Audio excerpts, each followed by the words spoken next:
Ladies and gentlemen, welcome back to Dinner and a Game. We hope you all are doing well, and hope everyone is happy and content to be hopefully watching the show in peace and not having to do anything weird. I know it says Emerald Sanctums. I was busy doing everything else and totally forgot to change it to Kingdoms of Mist. Let me fix. Whoops. Whoopsie. Meeting that lasted The until crossover episode. Hi. Well, yeah, right. We need to get a lot more cameras in here. Yeah, for sure.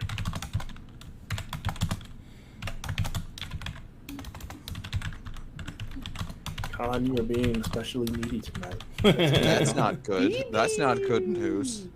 Baby. She's happy. She's a purring machine. I don't know where my I love bibs kitty went. purrs. They put me to sleep. Kitty purrs and little biscuits. The biscuits. No, Biscuits are it the best. depends. It depends on where the biscuits are being made. That's true. Depends on the cat. The biscuits are being made in my flesh. I do not like it. Oh no, my Charlie. So one of the big super things, soft and gentle. one of the big things about Annie Bell, our smallest cat, is that she is literally her growth was stunted. She's a rescue. She had really bad worms. Blah blah blah. So her growth was stunted. When we got her, we thought Annie Bell was about 6 to 8 weeks old. We took her to the vet to get her checked out and everything like that. She was 6 to 7 months old. Oh jeez. Wow. And now she weighs a grand. We literally, sometimes you'll hear her screaming in the background because she goes into what she thinks is heat. But the reason we haven't been able to get her fixed yet is because they have to weigh 5 pounds for anesthesia, and she still hasn't hit the weight. Oh my god. She is a tiny cat. Wow. So she's about the size of my dog. Probably. Yeah. Yeah. Yep. That's so sad. You're Oh muted, my Jessica. god. All right, so sorry guys, everything's fixed now. Everything should show the right show.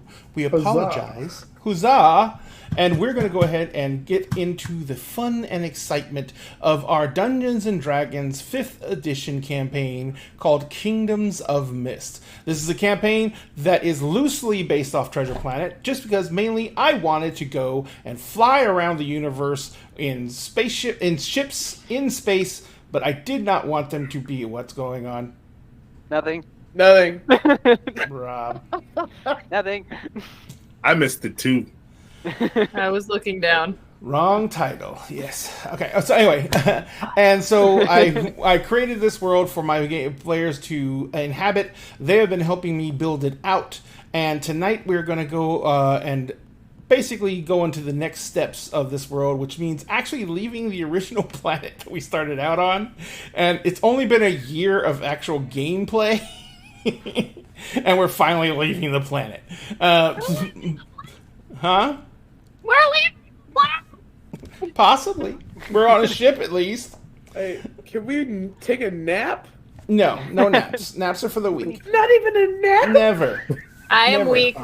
Got one I am key weak. point left. I'm half dead. Remember, Right? remember my main You rule died for like running. 3 times in one day. Never let them rest. Okay, but like long rest for mechanics reasons. Yeah, I thought that was, like, come on, figurative. bro. Yeah. Like- No, I don't believe in that. God damn. Yep. No. Spell slots are myth. I had to. Oh, so we have unlimited spell access then, is what I'm hearing. I was telling a friend of mine, like, oh, I want to insert some kind of like fanfic thing and just like write it myself. And they were like, oh, just like set it wherever you want. And I was like, no, you don't understand. The last 8 sessions were in one 24-hour day, and this is all the stuff that happened. Where is there room for me to insert something? And they were like, oh, I see what you mean. I'm like, yeah, like it's not just like, oh, I'm following the canon. Like, there's no room. Like, literally, there is no temporal space for anything else to occur. It's everything I run is fucking a Greek heroic odyssey. There is no rest. It's just one fucking tragedy after another, and Jessica, you're still muted. Don't worry, I was muted for like so long the last time. I know. She's just like, Oh, You that's did right. an entire rant and didn't even realize it until after you finished. And you're like, Oh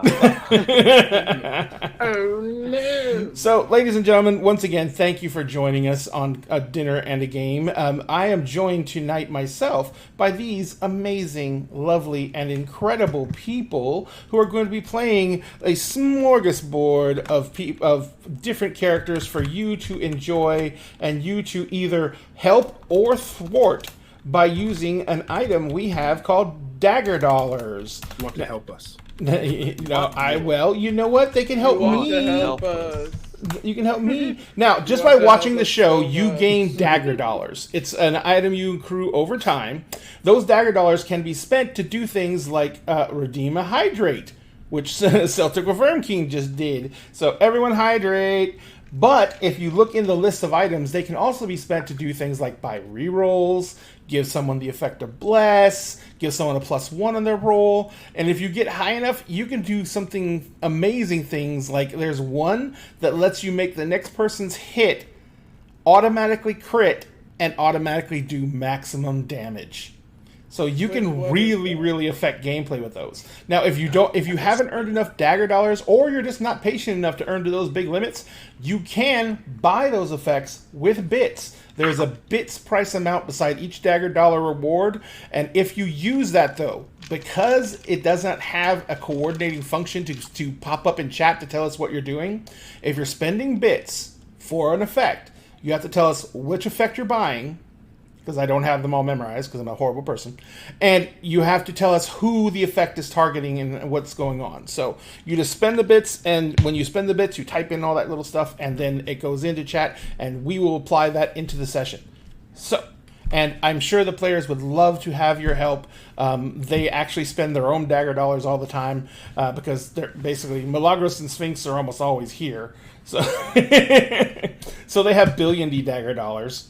And also, don't forget that these amazing people are going to be playing amazing characters for you tonight. And let's go through and say hi to everybody, see how they're doing, and find out who they're playing this evening. Milagros, how are you? Did you get your paper done? No, I'm almost there. Your second father says, schoolwork comes first, young lady. Yes, I'm almost there with it.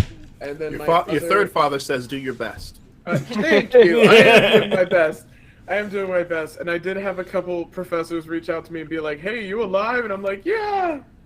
I just don't care. I just don't care. I don't. I graduated less than 3 weeks. These are literally like, I have these 2 papers. I turned in my final for a different class already, so I'm done with it. And then I have 2 final exams next week, and I'm done. Like, this is literally the last couple assignments before I'm done with college. So I'm very much like, oh, the word requirement's 2,000. You're getting 2,001, and that's it. Your third dad also says, "Hey kid, I'm proud of you." Thank you. I'm really excited for senior week. A bunch of my friends and I are gonna have our own plans for that week. The school is hosting some events, but we want to hit up some museums and stuff because a bunch of us are moving from Boston. Yeah, so I am playing Utopia Okal, formerly but sort of still Aster because all the other ones are dead. And just fighting for her damn little gay life, literally and figuratively, and is never letting her crush out of her sight ever again. And whatever the fuck we can do, get her some armor, some enchanted thingy that fucking sets people on fire if they look at her wrong. She needs to be outfitted with some stuff because this is getting ridiculous. And the ridiculous is just what we call story, ladies and gentlemen, so that's okay. Thank you, Milagros. Sphinx! Hello! How are you doing? I'm tired. It's been a long day. I understand completely. So let's go ahead and leave the long day behind and step into the realms of fantasy. Who are you stepping into? I am Valestein Okal, the aforementioned adopted father to Utopia.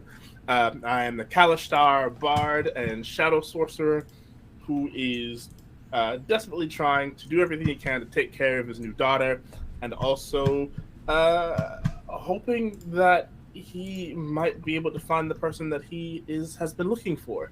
all of this time, and yeah. Yep. This little, It's a little beautiful aching heart. dream. his aching heart is hoping. Excellent. Thank you. So hoping. No subtle hints at all. None. No subtle hints at all. None at all. Hoping Cassie. and wishing and thinking. And That's praying. me. Oh, I burped. Congratulations on burping on camera. You did it. I'm going to go ahead and clip that for posterity. Oh, right. Awesome. It wasn't even.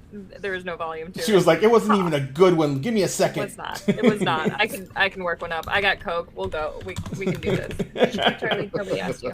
But in the meantime, how are you doing? How was your day? It was rainy, so I always love a good rainy day. That was fantastic. Good, excellent. Didn't chase all the customers out. It's great. I don't have to do work. It's always I love it. I have to do work and I still get the paid. Yay! I love it. Every Excellent. day can be like that. And who are you going to be stepping into this evening? I get to forget all of my sadness and be Callie, just the pure, happy little bean that's so excited about everything. She's a spore druid. She's an elf. If you ever want to see what an elf looks like when they come out from underground and they don't belong underground, you got Callie. A little unhinged. Nice. Just a little bit. Unhinged. I kind of get it's kind of an interest. She's an interesting character because she's like that sweet, nice, bubbly, and at the same time she's like, oh yeah, Morbid. I needed that. I'm glad that guy died. I needed another body. Yes, she's just unhinged. Yeah, so it's like, oh, she's so sweet. Oh, that's disturbing. She being followed around by a zombie. Kind of exactly what I was going for. I was hoping for like a little bit of that Luna Lovegood, but like if Luna Lovegood wasn't A necromancer. Yeah. Basically. I can see it. Yeah. Excellent. Thank you very much. Speaking of duality, hi Rob. Oh, I love that. Damn. Okay. That was nice. How- that was real nice. I'm mastering transitions, let me tell you. You are. And how have you been today? I've been really good today. I got to do fun work. I did burn myself so many times, but it was something I love to do. So, yeah. Was it a regular acetylene, TIG, ARC? It was acetylene and oxygen. So it was just, I had to cut some pipes. And Yep. weld them all back together. Yeah. It was fun. I'll tell you the horror story. Jessica already knows this one because my dad admitted it. My dad taught me to use an ACO2 setup when I was 8. Damn. Yeah, we customized our own van, and he wanted to get it done like in a weekend, so he taught me how to use the welder, and he had me make the frames for the seats in the back while he went and did something else. So he left an 8-year-old alone with the welder. Oh my god. Yep. So Hell. Days be different nowadays. That's that's just there's not enough pages of OSHA to cover that. Well, I mean, OSHA doesn't protect you if you're doing it at home. nope. No, It kids. just protects you in the workplace. My dad was that kid to his family, so he never let my sister and I do anything. Same. Because he has something like 150 stitches in his body or something. Like, he got Jesus. wrecked growing up. Yeah, He did have me act as his mover though when I was 8. when New I York to Boston, it was me, a venti frappuccino, and we cleared out the apartment and then emptied the U-Haul. Yeah. when I was in my 20s, my dad decided that he was going to build a house. What he didn't tell me is that because I wasn't working at the time, that I was going to do all the framing by hand, because he took me out to the property where the house was. He dropped me off at 8 in the morning with a bunch of water and a lunch, and then I framed all day, and then my brothers and my dad came when my dad got off work, and they helped me stand up all the walls and everything like that and put the house together. Damn. So and this is before the time of cell phones. So if I had actually cut my hand off with the saw, I was just gonna die. Forget it. Yeah. He was like, the neighbors are right over there. You can see them through the field. but you didn't. No, I was like, oh, so I have Are to they climb a barbed wire watching fence me? with no hand. Cool. Nice. I grew up in a different time. You're gonna drive over every hour just to make sure you're not like bleeding out somewhere. No, he was Nah, like he's 30 fine. minutes away at work. You'd walk it off. Walk it off. It's just a hand. Oh my Yeah. god. You're fine. Put not a Dirt bear. on it. Put the dust out. Yo, just fry up an egg. You're good. Okay, that With is a what little I haven't lemon heard juice, you're before. I fine. haven't heard that one either. I My know. dad said that was like a running joke when he was a kid, that if you broke a bone, you just fry an egg and just put it on. Where the hell did that come from? Like, I don't know. I That don't must even- be a cultural thing because I don't remember that one. Yeah, for no, shit. that's that like, one. that's like a Did not know Dominican that joke that's so far removed. I don't even know what it means. I just know that's what he would say. That like, if my sister and I ever use just like, listen, I'll fry up an egg, squeeze some lemon juice, you'll be fine. It's the Windex thing, Yeah. exactly. Ah, Put some yes. babaru, you know? Home remedies, ladies and gentlemen, that you should never ever try. It was Robitussin. Put some tussin on it. You'll be alright. Just put some babaru and then you're good. Yep. Okay. Yeah, I got the put vapor rub on your chest and right here under like where your mustache would be. Yeah. And then you go to bed That's and fine. You're too bad. Go take a nap. excellent. Have some ginger ale. Yeah, You need Tummy's ginger ale. your tummy's upset. Have some ginger ale, Or hot Or Hey, Sprite. Sprite. fine. hot Sprite. Like just puke it out. You'll be fine. Yes, right. If What it the comes fuck? out, it's not inside, so it's not making you sick anymore. Not that Exactly. You just gotta let it go. Let it go. We were all tortured, ladies and gentlemen. PTSD Different is real, ways. folks. It's family related. Sam,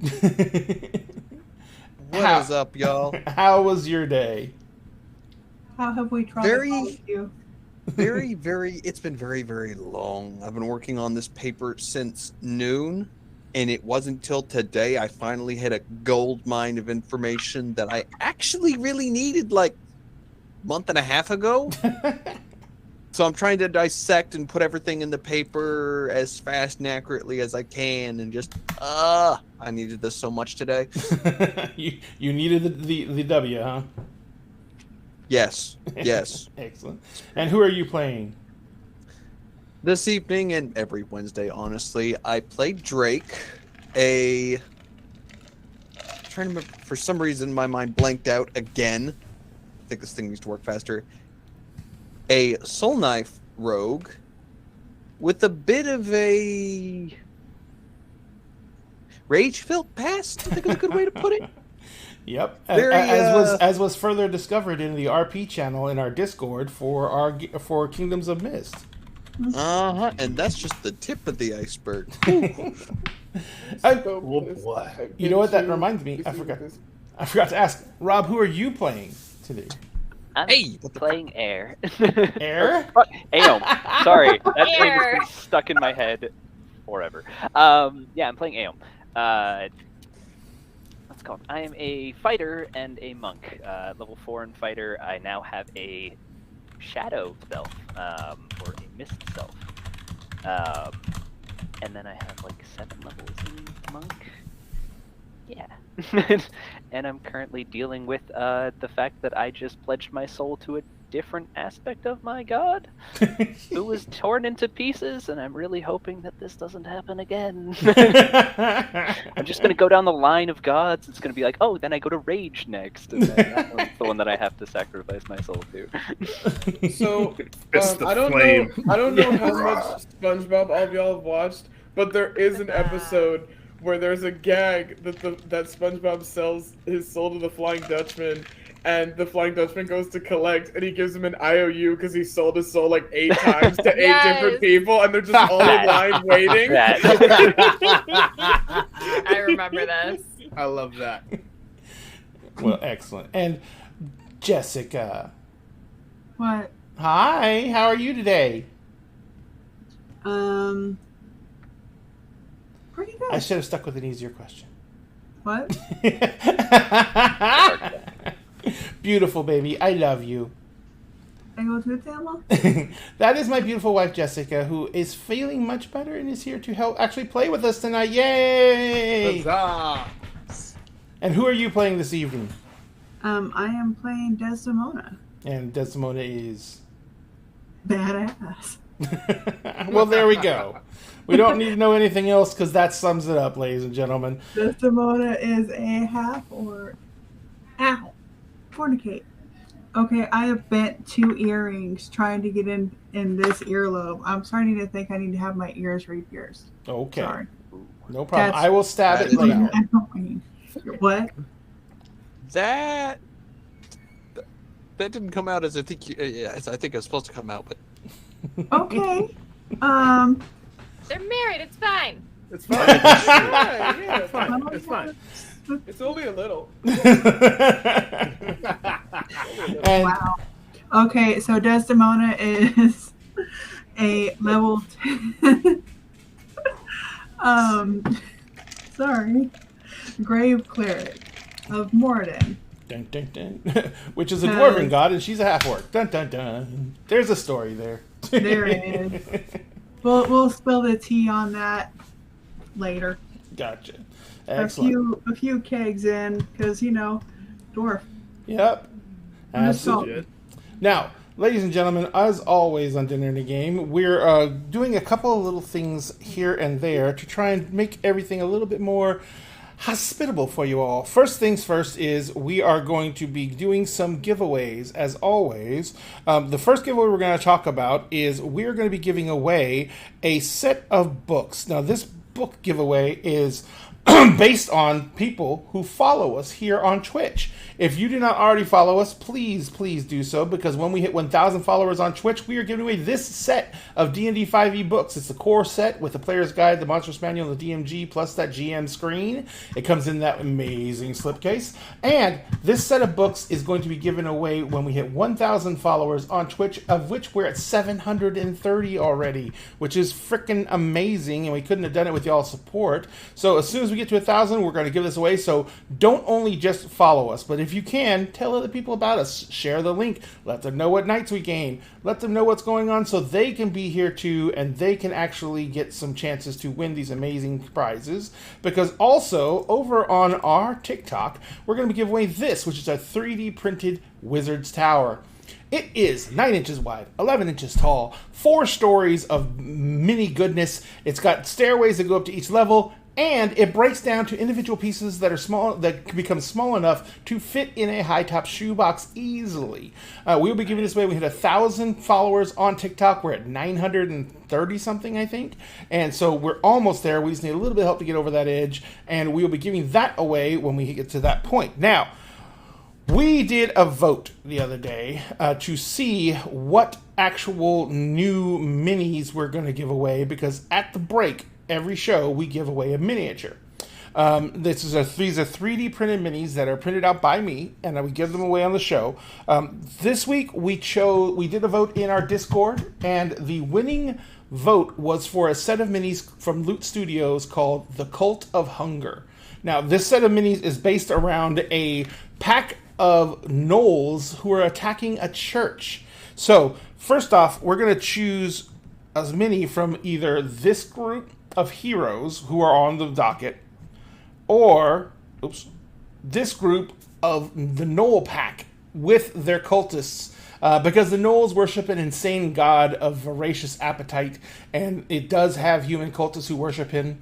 The Gnolls are often also followed by ghouls, and since the Gnolls are actually demonic in origin, smaller demons like dretches and something like that and the like, you sometimes accompany them as well.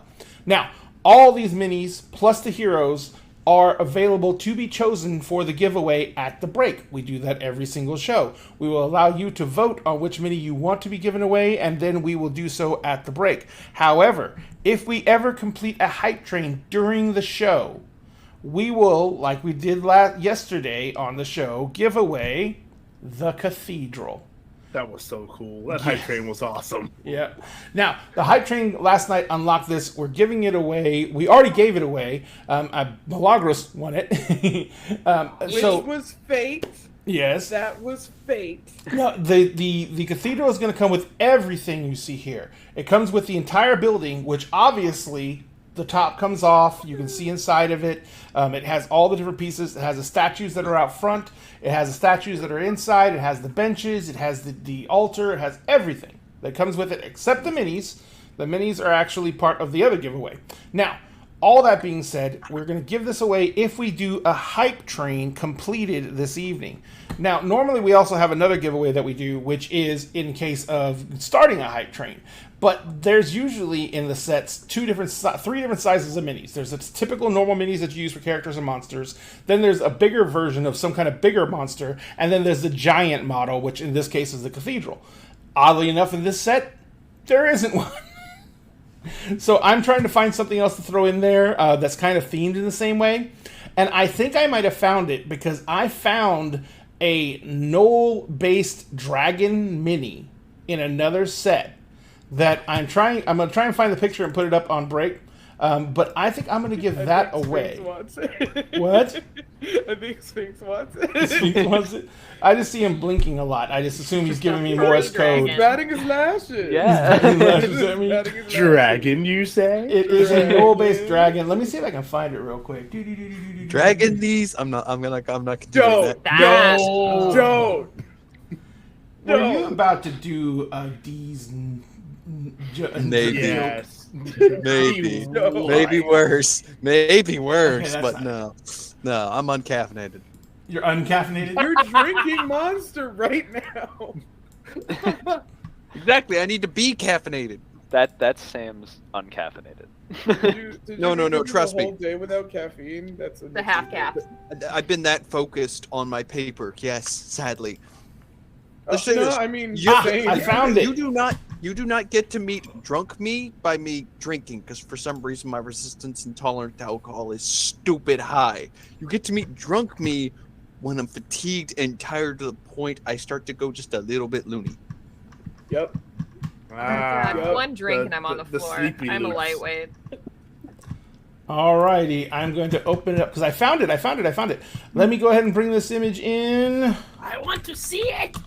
And this is going to be the dragon we get away. This is going to be the mini we give away if we just start a hype train. So one mini is being given away if we complete a hype train. The other mini is going to be given away if we start a hype train. Give me 1 second. I'm copying this. I got to get back down into this. Dag. Come on. Slideshow. There it is. No, I'm not going to let you in there. Yes, you are. The cat owns all. All right, and there it is. It is in the window now. It's called the Iku, the hyena dragon. And that is it right there in the background. It's on a 100mm base. So this is not a small mini. This is not a small creature. Do you see the Noah Itten beside it? Where's the thing? Where's the thing? So that is what we're going to give away. All we have to do to give this one away is start a hype train. So if the hype train starts, we will give away the hyena dragon, and if the hype train completes, we will give away the hyena dragon to someone, and we will give away the cathedral.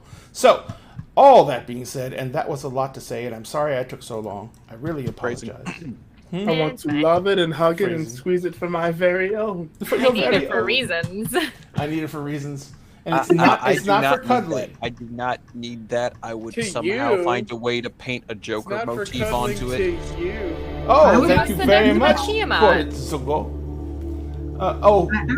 Here we go. Never mind. Boy. Celtic Bavarian King is trying to get the whole thing started themselves. Oh, we again. started He's one? gonna do it. He's gonna solo it. Let me No, solo her. it is actually impossible for a single person to start a hype train, unfortunately. I've tried. Stupid. That's stupid. Stupid. That's stupid. I want one-man hype trains. Let's go. One man hype trains. I'm going to solo this hype train, and no one's going to stop me. Yeah. What was that one quote from Dragon Ball Z Abridged? I am the hype. Dun dun. And I am an adult. That's what I That is Alright. a whole mood I feel. So, you guys, when we guys left off, you had actually been doing some role playing in the chat section because you guys were going with Stregohorn, who is the leader of a city called the Spindle, which is up here in the mountains. And you were going with him because he wanted to get more information and intelligence from you about the sacking of the capital city of Ayla, which was apparently done by a multitude force and armies of different creatures from other planes of existence. Creatures from the Shadowfell, the Feywild, from the elemental planes of fire, earth, air, water, creatures from the abyss, creatures from the nine hells. All of them invaded this city. And it was also coordinated. They weren't attacking each other. They were only taking the city. As you guys fled the city, you managed to come up into the mountainous area via a magical teleportation device that was in Utopia's ancestral home. And you brought a whole bunch of survivors, or refugees, I should say, with you. You teleported out to the Aster Estates in the mountains, which is a hunting lodge. You managed to get them back to the nearest city, which is called Trask. In Trask, you discovered there was more odd things happening. You did some favors for Lord Trask and Lady Trask. You helped them actually situate a lot of refugees that had fled to Trask, because it's been 3 months since the city was sacked. So there was a lot of refugees already in Trask, and you helped them deal with those refugees by getting them to agree to help build housing for themselves with support of the city. And you did a lot to get the favor of the Lord and Lady Trask.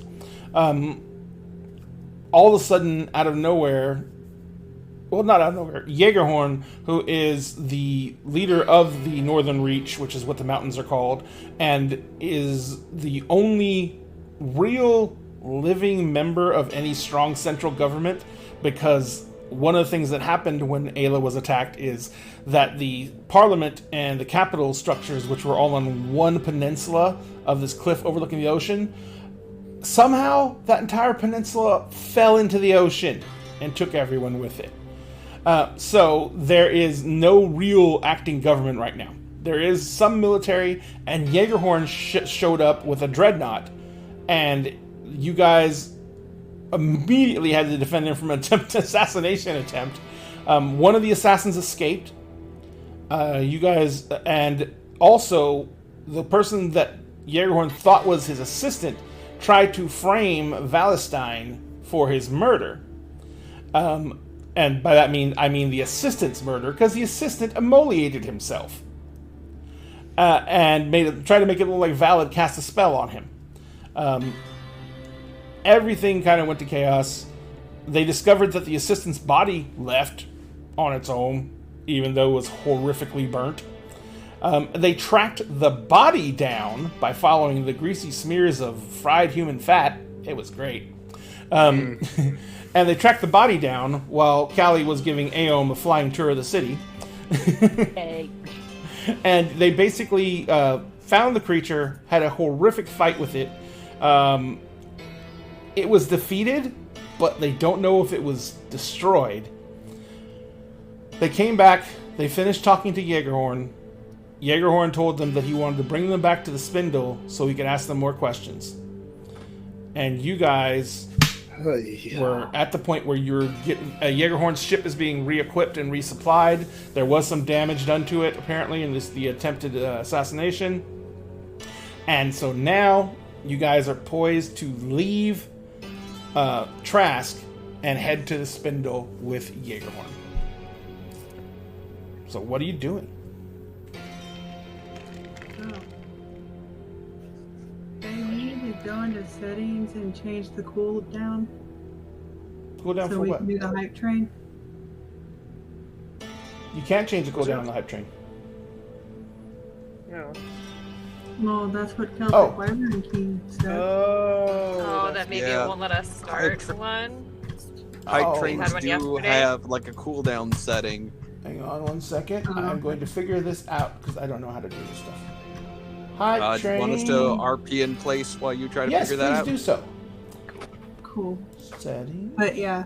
Anyway, Dad fell in love with her, and when she brought me to the, to the caves, he raised me, and that's where I learned the power of Morden. And I'm just a big bone girl. Fair enough. Yes, we stand. Nothing wrong with that. We love big girls here. Yep. That seems like a very interesting way to start the life. Start your life? Start our life. There are certainly worse ways. There are most certainly a lot of worse ways. That actually doesn't sound half bad. Very true. I mean, orcs don't really usually go for that, but Dad was very persuasive. Fair enough. He's a charismatic dwarf. She was just an orc that, she went for it. Celtic of Vern King, hype trains on this have a cooldown of 1 hour. And the maximum is 8 hours, so any cooldown that was on this would have worn off. It should have, yeah. Yeah. Interesting. That is odd. Because we haven't even gotten an indication of, hey, this is what we're getting close. We can start this. Yeah, I know. Yeah. Definitely something to look into later on. Yeah. And is it Celtic Wyvern King or Celtic Wyvern King? Is he a Larry Bird fan? Or I would argue Wyvern would put them in Celtic, but I know nothing. yeah, I mean, honestly, I'm sure. Well, I hope he isn't offended by. Oh no, trust me. I don't know if So Larry Bird question. So I may get in a little bit of trouble. This probably not. I know this motherfucker personally. It's very hard to offend this motherfucker. Some of the things we say to each other out of streams is dark humor plus. Dark humor plus. Okay, so is humor it plus. Celtic or Celtic? I have no idea. But since you know him, Damn it. I don't think he would care, or at least Oh, I okay, don't. I cool. don't think so. Celtic Alright. Wyvern King. It's Spell it Larry phonetically in Bird. chat. Spell it Oh, phonetically God. in chat. Phonetically. Difficult that actually is. Yep. Turns out we're all Evil. saying Wyvern wrong. Yeah. All right, so let's. I looked at everything in the dash for that, and it should be working, and it's still set to easy. So Okay. I do not know why. All right, Might be something we could look into later. Yeah. all right, ladies and gentlemen, I apologize for that, but we are back into this now. All right, so what are the rest? So Desdemona revealed a little bit about her past. What are the rest of you doing as you watch? I know Aom and Drake were kind of watching the workers get everything loaded on the boat. Callie was kind of dangling off the rails. What was Val doing? Safely. Val was hanging out with Drake and Aeon, also watching over Utopia and Camille, and just having some interesting conversation with the two of them while petting Inari. Yeah. Gotcha. And Utopia, what are you doing? Is there a place that I could find for her to rest? There. Because she's been through enough today. You gonna take her down below and put her in Put her in some sleeping quarters or something. sleeping quarters? We have a I mean, cabin. not really. You're gonna probably be expected to sleep in hammocks. There's one guest cabin, and it like literally is 4 hammocks strung up on to either side of the wall. So there's 6 of you. There's 4 hammocks. So I'll let you. Well, technically there's 7 of you. Val will take the floor. I was thinking because you can put Camille in a hammock and leave her there to rest. or I can sleep on the floor. I'm used to it.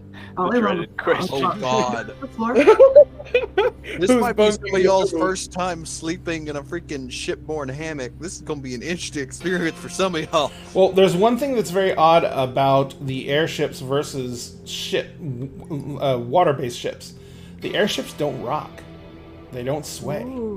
Yeah. Hey, no motion sickness. Which is why If you get out and you get under motion and they get up high where there's more turbulence, other things happen, like the ship's dropping 15 to 20 feet out of nowhere. Oh, I know I that will get feeling. motion sick. Like a Fly. plane. So, fun fact, during naval vessels during big storms will face waves head on in order to keep the ship from rocking. So if you're hitting 15 to 30 foot swells, you're going up and then down. So there'll be times where gravity is doubled. And there'll be times where gravity is in the negative. You're going up a ladder wall and then just fly up it. It's fun and I horrifying. hate this so much. Do I you love know, it. Nope, we can't where wait. dwarves live? In Has nothing to do with the holes. fucking water. There's nothing to do with the fucking water. Well, good, because you're not on water. You're in the air. No, we're Remember, gonna be flying. you guys are up on the skyport, which is 50 feet above the manse, and up there is 4 piers up here.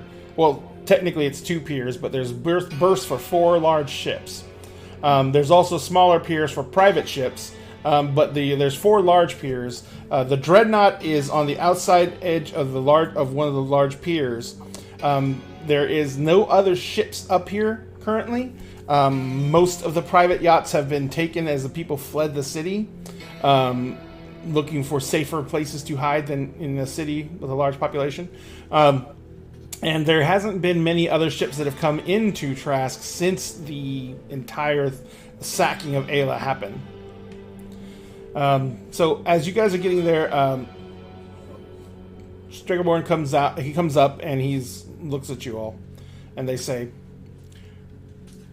"Is there anything we can get you? Ale. Have you all flown before?" No. It's the first Yeah. for me. No. Yes, Utopia. I feel like Utopia probably would have at Yes. some point. Yeah. Yes, Um. absolutely. Yep.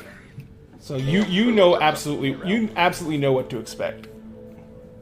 Yeah. I don't know what Utopia's opinion is of the flying. Don't look down. She Don't doesn't like look heights. Which is. Oh, here's a good question for Utopia. Has Utopia God. ever been off Ayla? Or off the world? No. Elatris? Mm-mm. Nope. Okay. No, So 'cause she's the never family's- taken a ship out of the planet and into the mists. Yeah. No, because the family's planet got yeeted. So. Yeah. So yeah, your family tends to not want to go out there. Yeah. Exactly. No, we put down roots and we just didn't want to leave. Your feet are best on ground. Yes. Or underground. Underground. Yes. I like underground. It's not out there. Totally good with underground. So On these- ground. the sailors quickly get all the provisions set up. Striggerborn looks at you all and says, "It'll be about a week." He says, "We're not going straight back." We'll definitely get to Where are we? I assume we're making a stop then. We're making 2 stops. I'm checking on the other 2 major cities nearby. We're going to be going to another large-sized town nearby that has a skyport. He says, that's Burnett. He says that's on the edge of the mountain range to the south and is kind of the transitionary city between the mountains and the elven kingdoms. And the last one is we're going to Free Tree, which is the largest elven tree city in the Great Wood. Well, we're going to see the elves. That's nice. Says we want to know and understand what everyone's positions are currently and what we can do to help. And we need to reorganize the central government. This is, Yes, of course. Work. normally it would be 3 to 4 days to get back to the spindle. He says, So I would ask you all to join me for dinner this evening, where we can continue our discussions. I would be honored. I can't speak they for say- everyone else, but No, Say- dinner sounds like fun. I never turn down food. They say, in the meantime, enjoy the ship. We will be casting off in just a few minutes. okay. That's Exciting. That's good. That's good. So, Yeah. the ship, Which is the best puke side? Good. any side, just Okay. make sure you're not facing into the wind.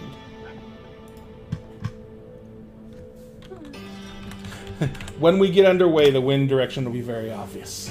Okay. Specifically, whichever way the ship is going, it'll be going in the opposite. Okay. And not slowly. That's why it helps to have these just kicks as boots. So puke Keep off your- the back. Ooh, that's Yeah. a good idea.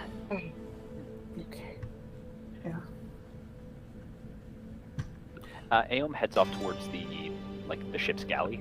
Okay.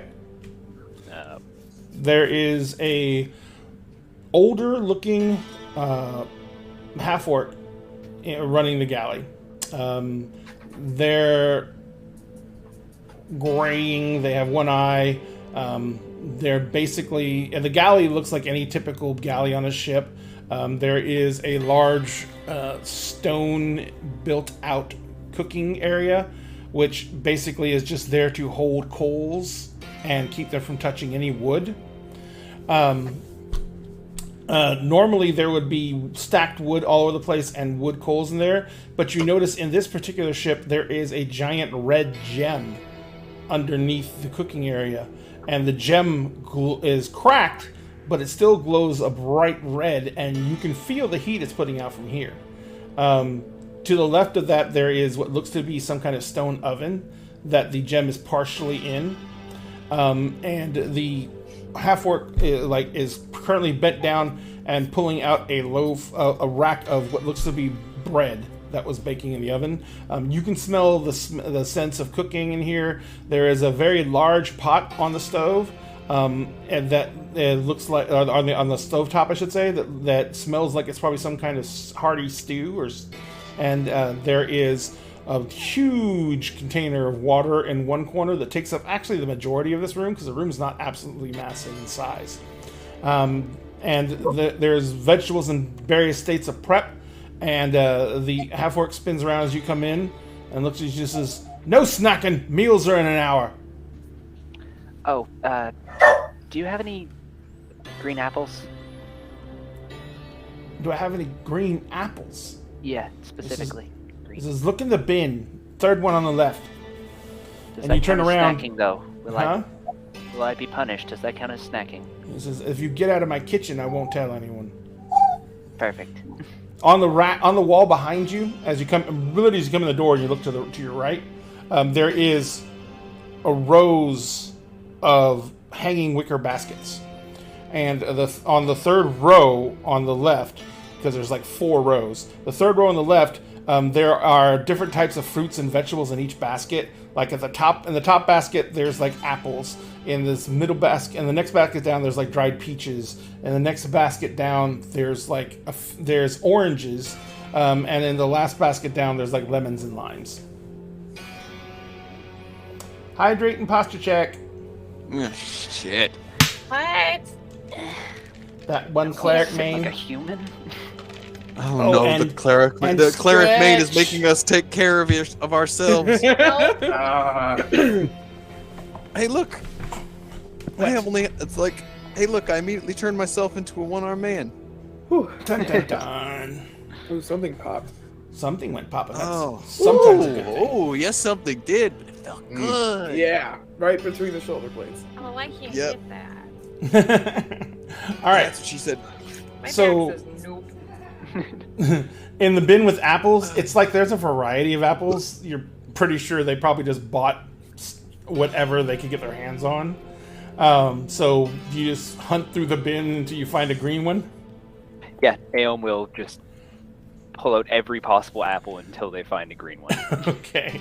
Well, you do find one. There's only like greens or reds. There's not any type of super massive variety. But you do find a green apple pretty quickly. Perfect. Aeom picks it up and thanks the cook. What is for dinner tonight? This is venison stew. Oh, perfect.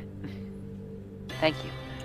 Actually, why is the food so good here? I would have expected, hardtack or something along that line.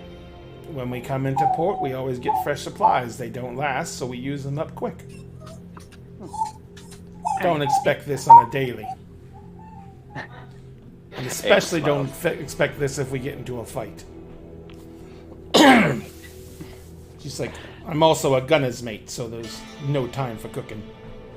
I guess everybody has to work 2 jobs here. Everyone has to know every job here.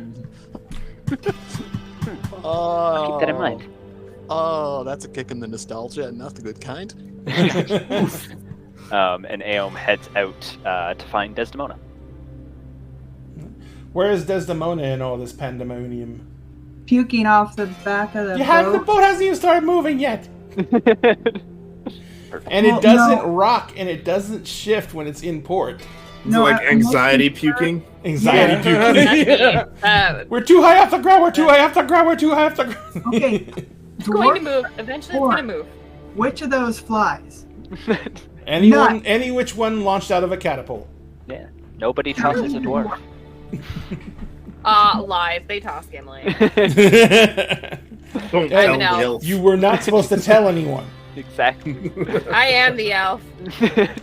Not at my. You're not supposed to know. I'm not supposed to know, but I saw it. No, Can't I've keep seen my nothing dad from go.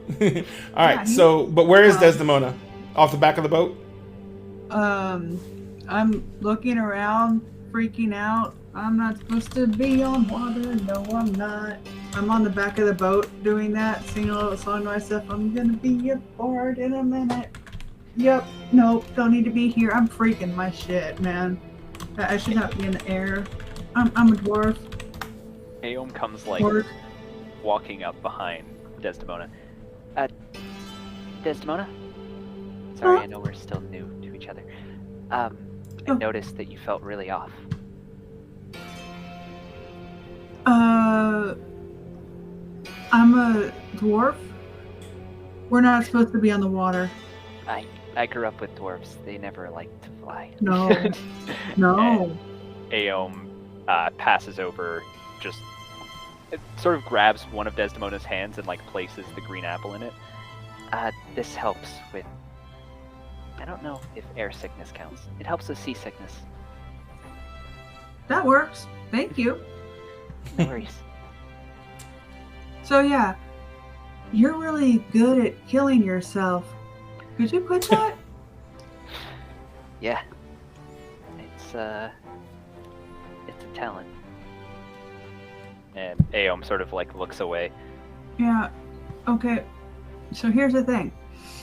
If you could die closer to me, that would make you not actually dying a lot easier. Because I can be right there on the spot, but you gotta be closer to me, girl. Because you go way over there. It's not as bad as that guy that likes to hang out on the wall. But you can hang out on the wall as long as he's right above me or, near me. Fair. And Aeom is grinning ear from ear as you use the term girl with them. And just sort of smiles back over at you. Sorry. I think I can do that. Okay. So, go ahead. Actually, no, I'm gonna leave that there. Okay. So the crew makes ready as they get the last of the cargo in the hold, get everything tied down, and they begin to move and throw off all the lines. Once they get the lines disengaged, the ship, which has just been floating in one spot, the captain gives the command, and he basically says, "All hands, prepare for launch. All the crew members kind of go and they get into their different various positions. You see that in the center of the ship, right in front of the main mast, there is a very large blue crystal. It is in a very thick and heavy cage of steel, but the steel is wrapped with copper everywhere. And you see that the copper runs down through the wood, and it goes up and across the into the what on a normal ship would be the mast, but on this ship the mast goes straight up, and on the yardarms come out from the top of the mast.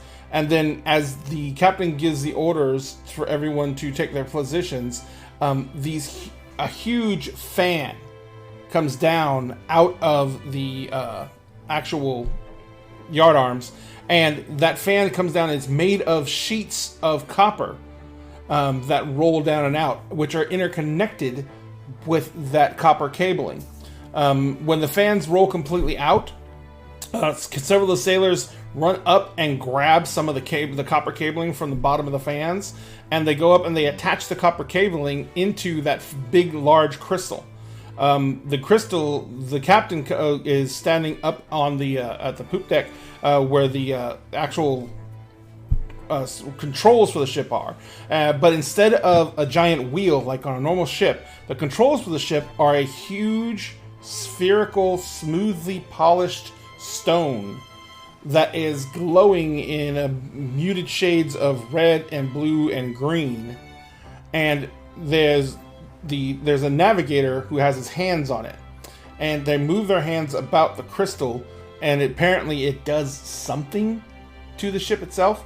As the captain says, "Bring us up 10 meters. Ahead full." He says, no, ahead 1/8. And the navigator begins to moving his hands around the globe. The globe shifts in color underneath his hands. The metal copper plates that came down, they literally kind of fill out like sail, but they don't seem to be exerting any pressure or anything like that, because those thin copper wires would just snap. But they fill, and then they begin to glow, and this energy begins filtering down to them into the crystal itself. The crystal itself begins to glow.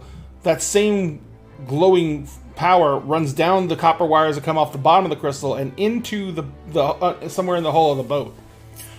You see up at the prow, there is right behind where the maidenhead is, which is the carved symbol on the front of the boat, which in this case happens to look like a humanoid female, but instead of like going into half a mermaid or anything like that, the lower half of her body looks like the lower half of a bird, and instead of arms, she has wings, and she has feathered wings coming out of her body, and then feathers coming off the back of her head, and in place of a humanoid mouth, there is like a raptor's beak in her face. And but right behind her, there is another crystal at the prow, and there's another crystal back at the stern, and both of those light up. You see that there's similar glows coming off of either side of the ship from down below the hull sides. And as the crystals light up, the ship begins to lift, and it goes up about 10 meters, and it begins to start moving forward slowly. As the ship begins moving forward, the captain kind of looks back at the helmsman, and he says, Take her out over the city, Mr. Giles. He says, I want to get a look at things as they progress. He says, bring it up to 3/4 full. He says, and set course. He says, if we make good time and we don't catch too much turbulence, we should be there by nightfall. He says, and the gentleman at the helm, manning the controls, says, "Aye, sir." The ship begins to bank around as he makes some changes to the controls, and as the ship turns, it just pivots on a 0 axis. And then as it pivots, which is very disturbing, it doesn't lean, it just pivots on a 0 axis. And then there's a lurch. That's not what I was expecting at all. And then there's a lurch as the ship just suddenly starts moving forward. Oh boy. And it's, you see all the crew as the ship turns, they brace. And then at the lurch, all of you need to make me a dexterity saving throw. Oh boy. Yes. This is- let's do this. Okay, the other day I had to take the train, and it was so packed that I couldn't grab anything, so I was just subway surfing. Which I nice. know how to do without a problem. There's a certain stance you got to take. But I actually do have a question about that, ironically. What's that? For those who have been on a ship before, and especially those who say might already have the necessary footwear in order to not lose their footing, I'll give you advantage. would it be a normal check? Okay. is it a check or a saving throw? It's a saving throw. It's a saving.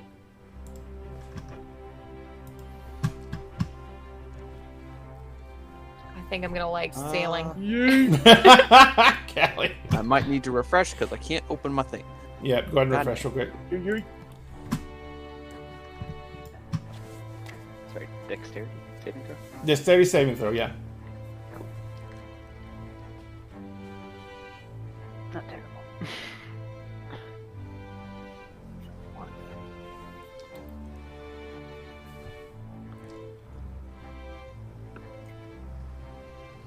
And then who do we have? Oh, yeah, so Sam's still There refreshing. it is. So I need to make a dexterity saving throw at advantage. Yep. Oh. Let me reload. Stop. Desmond, did you roll yours? That day. You're muted. I take it she knows what, I take it you know what I said. Well, yeah, it's really easy to read that word. Oh yeah. So, did you roll your dex save? No, hold on. Haha. Take that. It's taking a little while to come through. I'm sorry. Did you roll it and roll 20? Or D&D No. Beyond, I should say? I rolled it in D&D Beyond. Yes. Okay, it might not be linked up. Let me check something. That was the whole thing I was talking to you about. Yeah, it might not be linked up to the game, though. So let me get into the campaign. What the hell?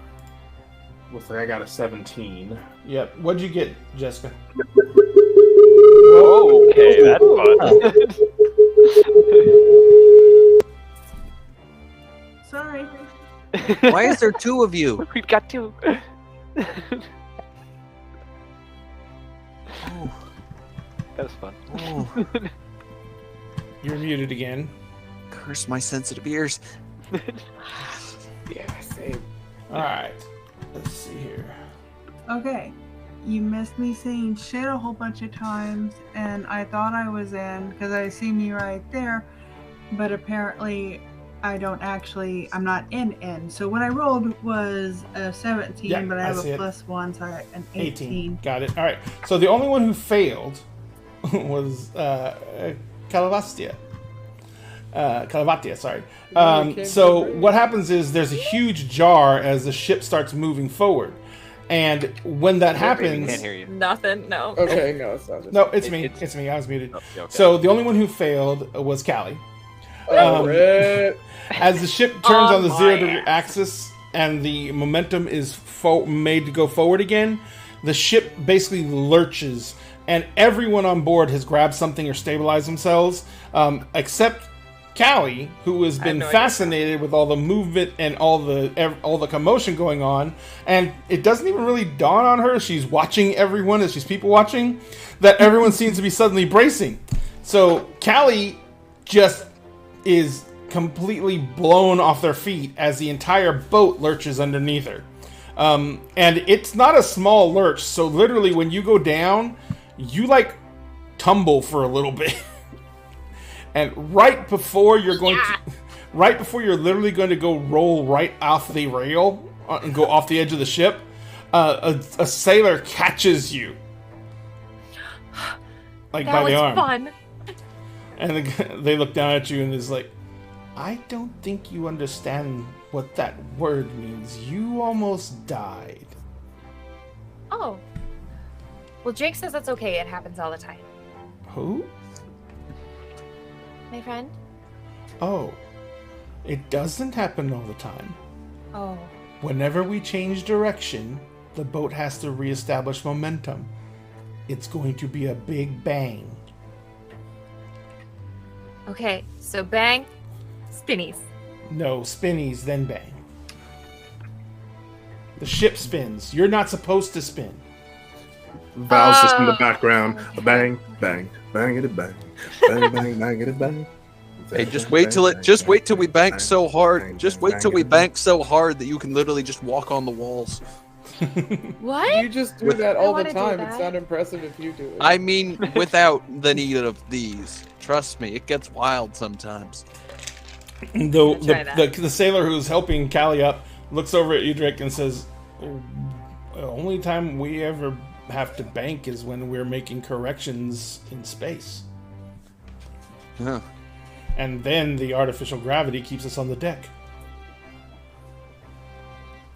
Well, I know the smaller ships unfortunately don't have that Most luxury. of them don't and have that luxury. lot of Seacraft the- definitely don't. This is- They kind of the fair kind of looks at you and says, "Seacraft. I mean, if you want to limit yourself to only one plane, yeah." Not everyone wants to leave or has the ability to. He's Got to like, make do somehow. they nod. "Well, you have now." It says, "Welcome to the Lady Harpy." Lovely to Sounds be so here. cool. It's an oxymoron. It is. So you guys, the ship goes about their business. Everyone begins to take up duties. It looks like most of the duties are involved with just making sure everything is stowed away, packed down. The crew very quickly begins to divide up into shifts as the ship is well underway. You see that only out of the probably 30 crew members who are on this ship, there's only 10 of them who seem to be active right now. The other 20 go below decks. Or they literally go into the stern of the boat and set up hammocks in some of the on some of the rafters and stuff, and just go into downtime mode. Settling in for shift rotations, I see. Yes, Utopia. Yeah, okay. So I'm going to, now that we're underway and everything, I want to take Camille to the guest cabin and Oh, you hadn't Give her taken a her there hand. yet? No. Okay. Are you still just carrying her around? Yes. Hey, Yes. chaperone. She's tired. She's been through enough today. Oh, trust me, if she hasn't done anything yet, she won't do anything. She won't. They don't yeah. need a chaperone. I can chaperone. What's chaperone do? You make sure Utopia gets consent before she touches Camille's fun parts. I don't think that will be an issue. Utopia, will that be an issue? Will that be an issue? No, I would never do that. Okay. See, not an issue. Callie, There. you know those times where I used to escort people to and fro places to make sure they got where they needed to be Mhm. without any issues, especially in the shadier parts of towns. Is that a Mhm. chaperone? Yes. Yes. Sounds more like a I bodyguard don't than a think they need. chaperone, but Yeah, I don't same think they need a kind chaperone of then. situation. Yeah. I mean, Utopia's so strong. She doesn't need a chaperone. She's more than capable of keeping Camille safe. Yeah. I'm sure. And she'll make sure that she won't fall off anywhere. Oh yeah. Don't I put mean- her on a high hammock. It No. was kind of fun, almost falling. No. I feel like you don't. You know what? Tell you what, if we hit some high turbulence, I'll explore the ship. I know if this is like most ships, I know a few places where you can enjoy that sort of thing without risking falling off and spending Dying. 5 minutes wondering how you're gonna die. Guys, Hmm? that's And Aeom just walks away with Utopia. Wow. Wow.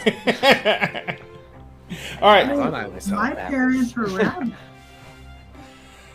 So you guys are on the ship. For most of you, it's your first time on the ship. Utopia, you've been on ships before. Val, I think you've been off planet before too, right? I believe so, actually. Now that Yeah. I think about it, Yeah. just kind of traveling, searching for patrons. Yeah. Yeah. Callie, you've been underground. Aeom, you've been off world at least one time. Yeah, I think it was the only one. Yeah. Yeah. So basically, traveling by airship is when you're in the mists. It's usually just a lot of different concepts of gauging distance in the mist, which is very difficult. So it's not like ships. It's not like ships are ripping through space at high speeds, mainly because you can't see that far. There are different devices that they use to plumb the mists in order to try and gauge distance.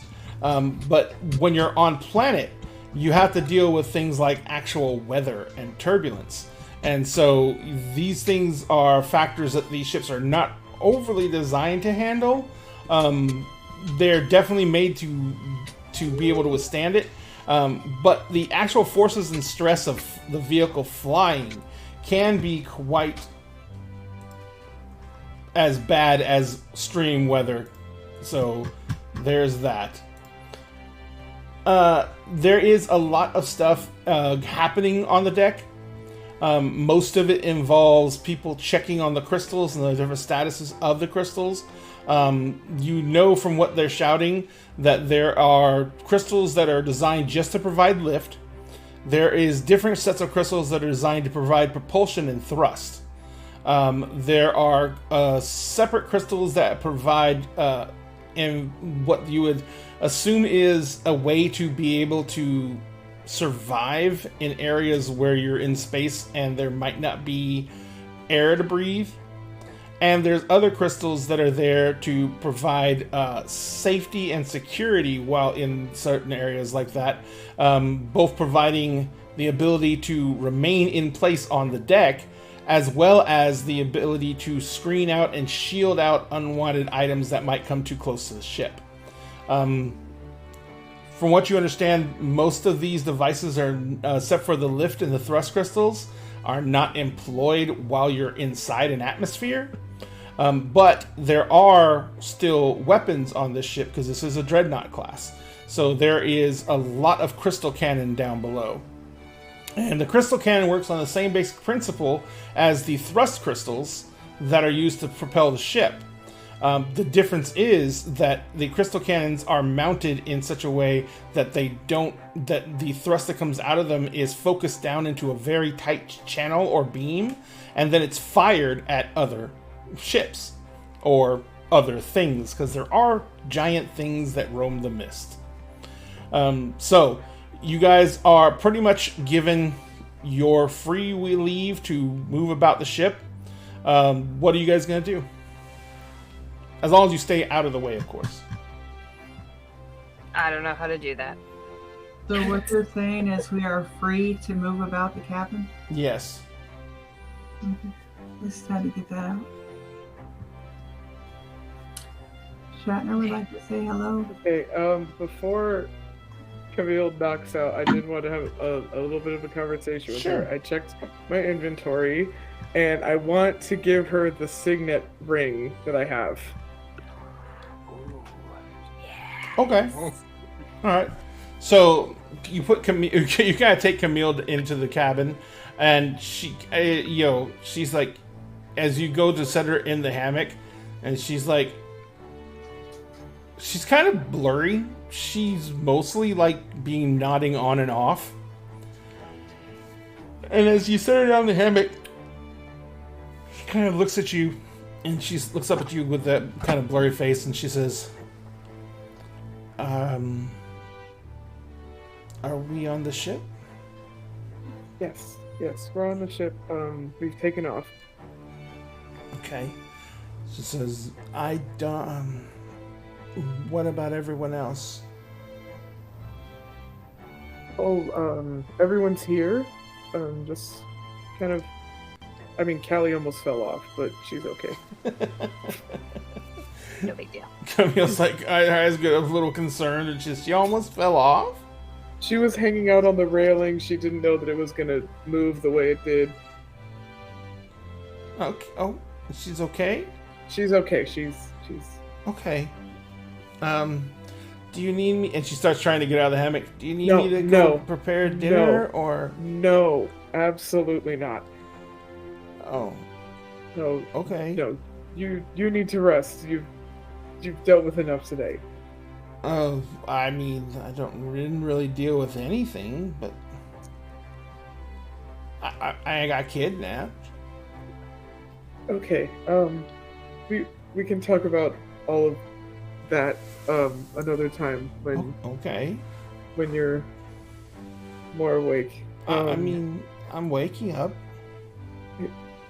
I really think you should, regain your energy. A lot of things happened today. I don't think you remember all of it.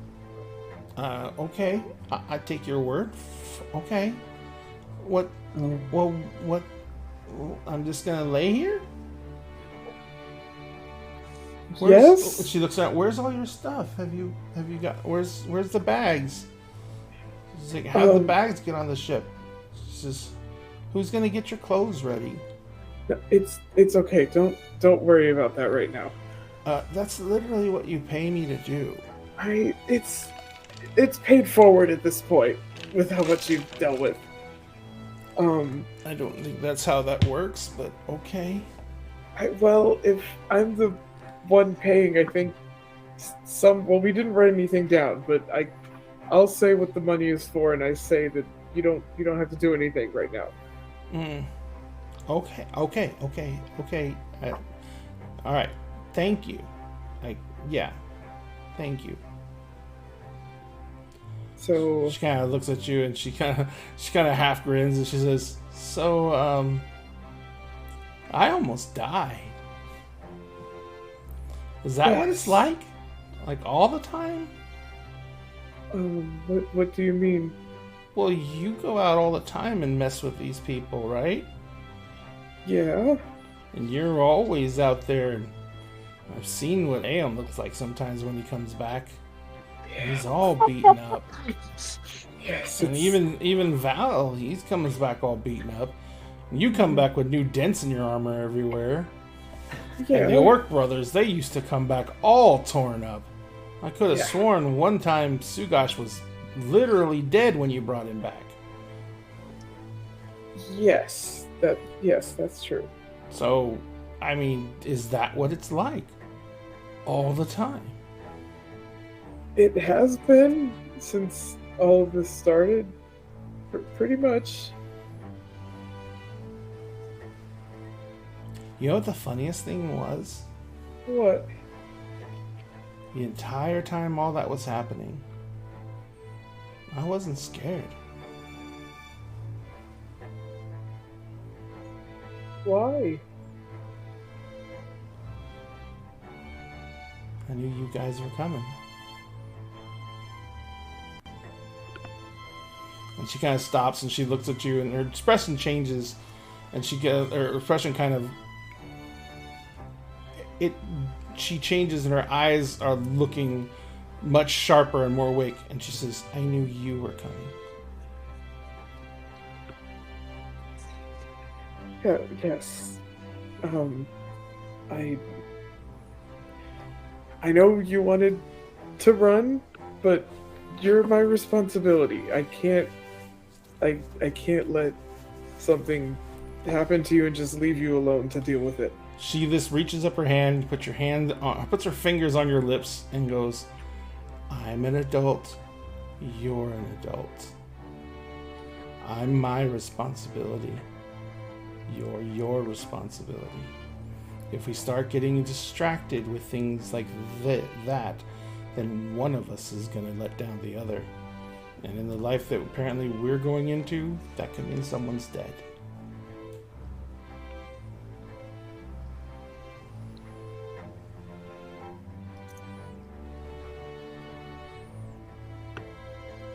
She takes her hand off your mouth. Does that make sense? Yeah, that makes sense. We never have time for things. It seems I felt like a ring would be too forward, but at this point, I just need to have a way to know where you are, in the future, and I didn't have time to get something that wasn't already on me, so, I'm gonna hold out the signet ring. She kind of looks at the ring and she says, she reaches out and she takes it and she looks at it and she puts it like on her ring finger and it just like is clattering around. Yeah. And she says, "This thing's heavy." It's a family heirloom. She says, "Well, why are you giving it to me? Or why are you handing it to me? I don't know what." She says, Well, "It's pretty. Is that your family crest? Yes. Is this gold? Yes. This is like a half pound of gold." I wanted to give you something that has enough significance that I need to know where you are. If something happens again, if you're out of my sight or not close by, I want a way to be able to track you down faster. I didn't like that we had to do this whole investigation while you were in danger. So if you can just, I'll see if I can find a chain of some kind. Maybe you could wear it around your neck, but I just want you to have it so that I can track you down. She reaches into her blouse and she pulls out a leather thong. And on the leather thong is a little, like, it's like a hand-sewn little white leather figure. And you recognize it very quickly as a, basically, it for iconography for we represent, it looks like a Madonna. The hooded woman. But it's actually obviously a representation of the Mist Mother. It's sewn like a little doll. And she like reaches up and she pulls the overhead. She unties the leather, and she like holds one end, holds it out to you. Okay, I'll take it. She like, as you take it, she slips the ring onto it, and then she grabs it again and she lets it go and she puts it. It slides down and it's like resting up against the Mist Mother figure. And she says, "There," and she ties it back around her neck again, and she just drops it down her blouse, and she's like, "That's cold." Oh, I'm sorry. Says, "No big deal." She says, "So this thing lets you find me." Yes. How do I find you? Follow the explosions. No explosions. Wrong I- game. I didn't think about that. How do you find me then with this thing? Is it magical?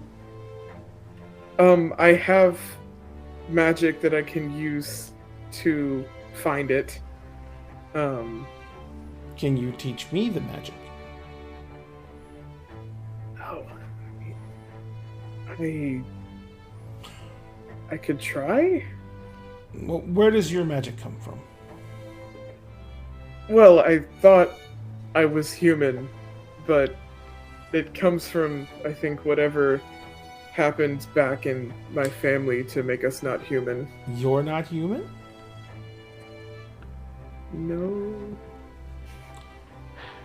That Yeah. was news to me, too. Interesting. You look really, really human. I think that's kind of the point. Someone, I don't know how many generations back, did something with a celestial, I think. And it's now we can have wings sometimes, but not all the time. That's how you did that? Yes. I thought that was just some kind of other magic you had. I mean, I've seen when you hit things with a hammer and they basically explode. Yes, that's also part of it. I mean, that's not a normal hit. I've seen people hit things with hammers. Things don't explode when they do that. No. Unless it's like a watermelon or something. or get branded, or Yeah, your hammer Or- catches on fire at times. yes. The weird thing is when I go to polish it later, there's like not any soot on it or anything. It's very strange. No, I don't think it's actual fire. Magic. Magic. Yes, it's magic.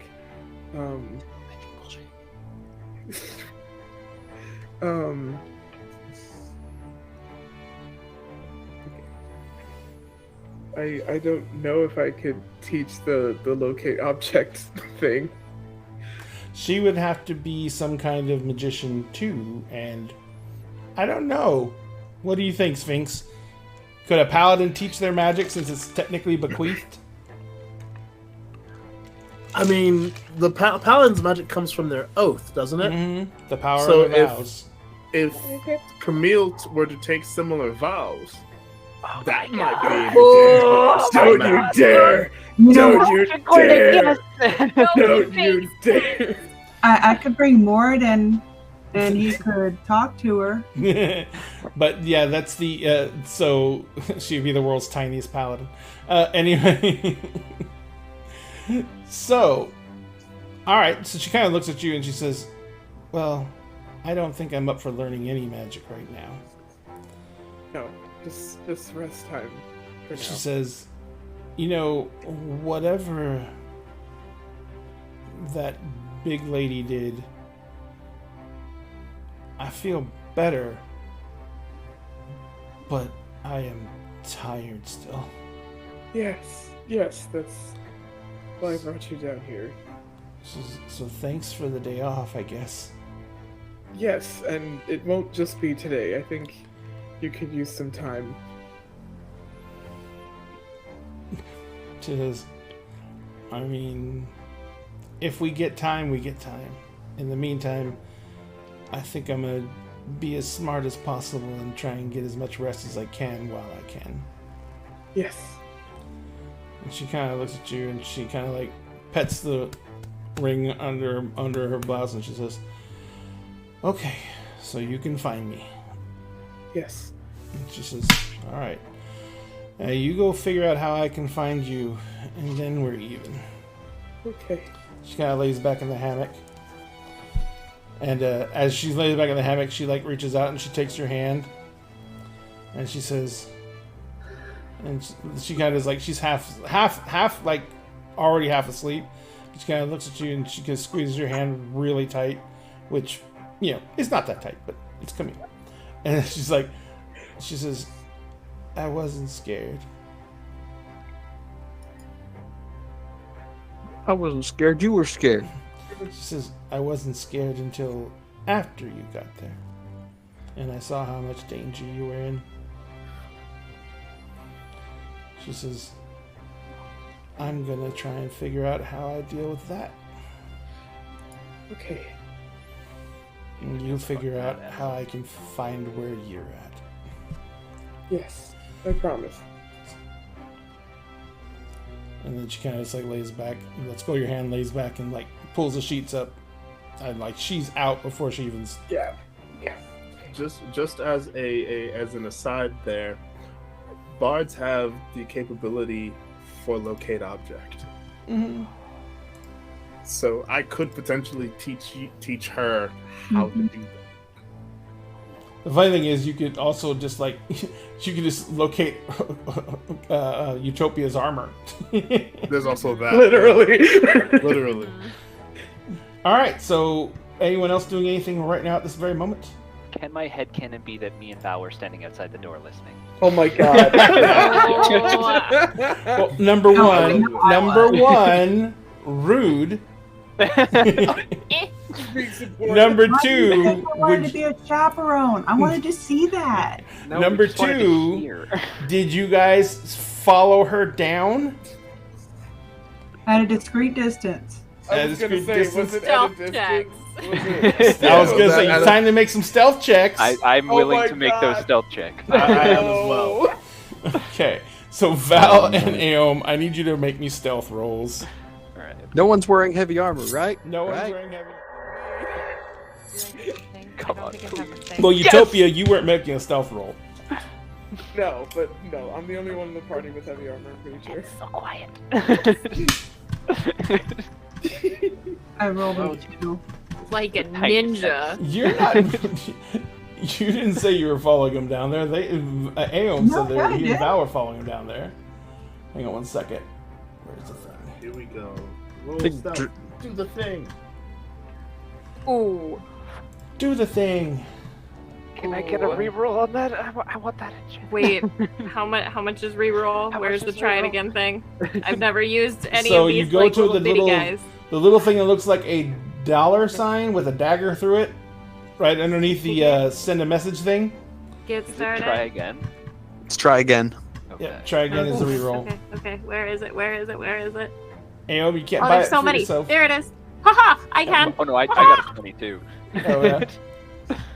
And then you just have to type out who's it for and then press No, enter. no. If you have to type out who it's for and then press enter.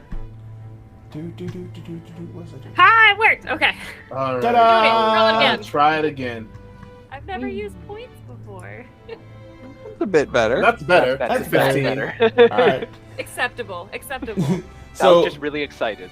Aeon is absolutely silent as he walks down the stairs. Does no boards even creak under his weight of his hooves as he idles down. There's no clopping noise from his hooves as he's putting them down gently as a feather. And he slides along down the stairs and slides around the corridor, going up to the door. Val, you are not as delicate as Aeon, but you do manage to be quiet as you go down Clumsy the stairs. dad. Clumsy dad. You're not clumsy. It's a 15. It's respectable. And let me check. I gotta check something. I just remembered. I gotta check Utopia's passive perception. Go. Where is my Utopias? Ooh. There she is. Passive perception time. And you guys both beat her passive. Nice. Because she is way too distracted to be actively trying to listen for anything. Yeah, absolutely. Valid. All right, so you guys sit there, and you guys are right outside the door, eavesdropping on this conversation. Rude ass motherfuckers. No, you suck. Supportive. So you guys are gonna be down there for the time period that it took that conversation to happen. Are you guys doing anything in the hallway? Or are you just like listening in and like looking at each other and getting all Like- super hyper? Like, yeah, pretty much like giving each other like very significant glances, like, oh. They're doing that like slapping Like- thing that you do Yeah, with your friends when you're exactly. excited. Like, just smack at each other. Every now and If then you we'll, slap like, each cover other, you're making another mouths, stealth like- check. All right, so Elbowing each other. Drake, what are you doing through all this? More than likely, Drake is wondering about familiarizing himself with the ship just in case things go haywire. Gotcha. I don't know if I've ever described the way the ships work in this world.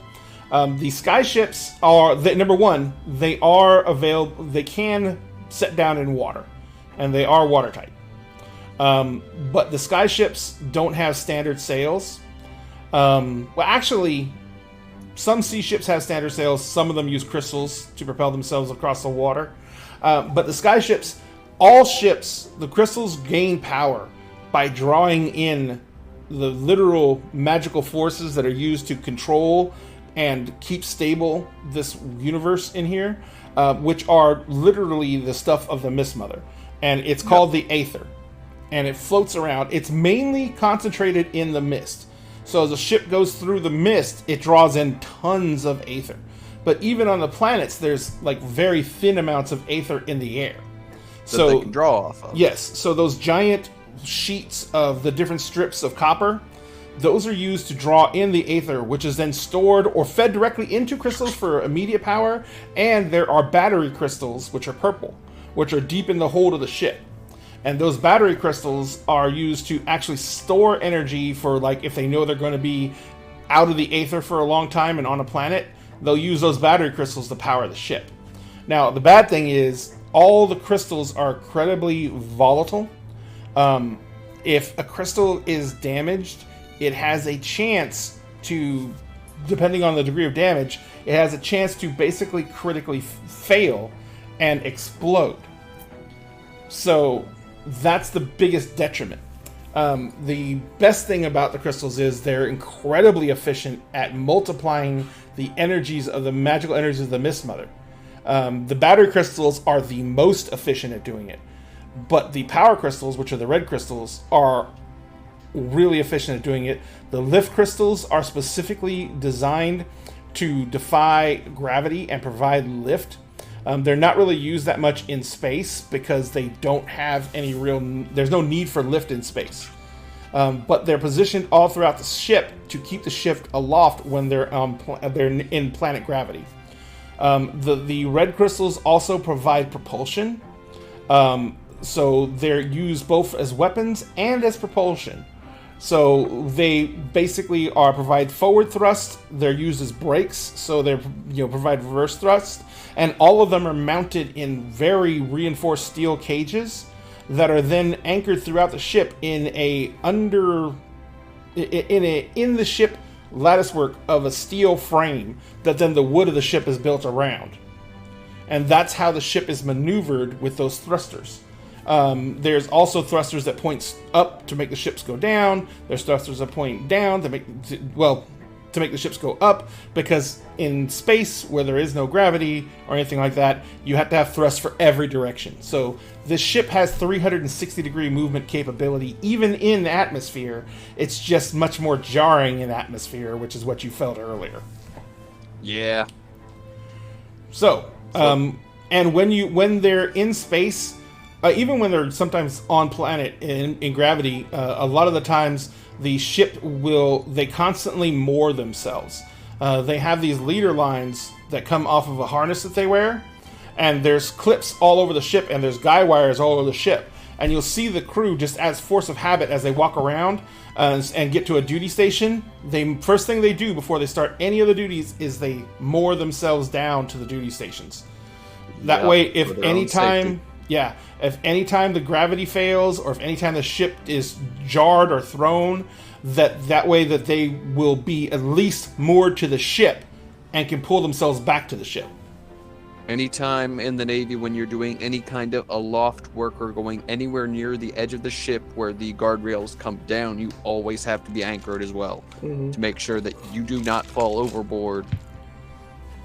Yep, and that's because off a railing and fall like 15 to 30 feet. There is atmosphere between the planets because of the way the Mist Mother concentrated the world. But the problem is it's not consistent. So if you leave the ship, you could be floating out there. Number one, the worst things are starving and dying of thirst. But the other problem is you could drift into a pocket where there's no breathable air and suffocate. Yep.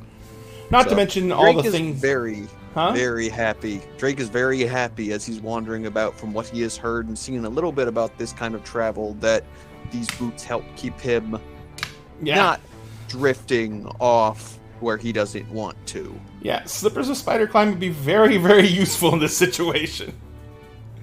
They were useful in the yards where his father worked. They were useful for getting around. In places like this, it is a lifesaver. Now you also notice that there's no such thing as a crow's nest aloft, and the only reasons that it seems anyone ever goes aloft in this ship is to go up and work on the attachment of the foil sails if they become unmoored or anything like that. But it doesn't look like anyone goes aloft to try and spot anything. But then again, if the mists are as bad as they say they are out there, you really can't see that far in the distance anyway. Yeah. But for him, he's mainly just... He's seen what the top deck looks like. It's mainly just walking to the bottom deck, getting to know some of the passageways, memorizing what he can of the layout. Probably walks by the more, I guess what would be the guest quarters, and sees those 2 or 3 hanging outside the door, and just kind of rolls his eyes as he keeps walking. This was like, Which in the dark because of the odd coloring of his eyes, the ever so slight glow, especially hidden under kind of with his hood up, kind of stands out a little bit in the dark. Mm-hmm. Just so, like the eyes just give me a break. All this sappy shit keeps walking. Oh, come on. She's 19. All right, I get that.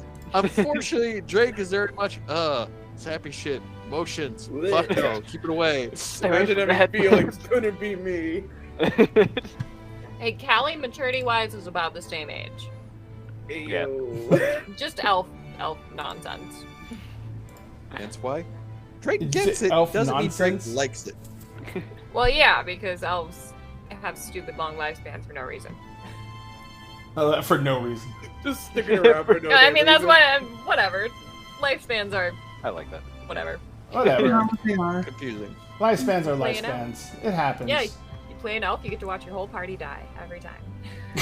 God damn. Bro, Cassie. That got dark. You play an elf. Look. You're not wrong.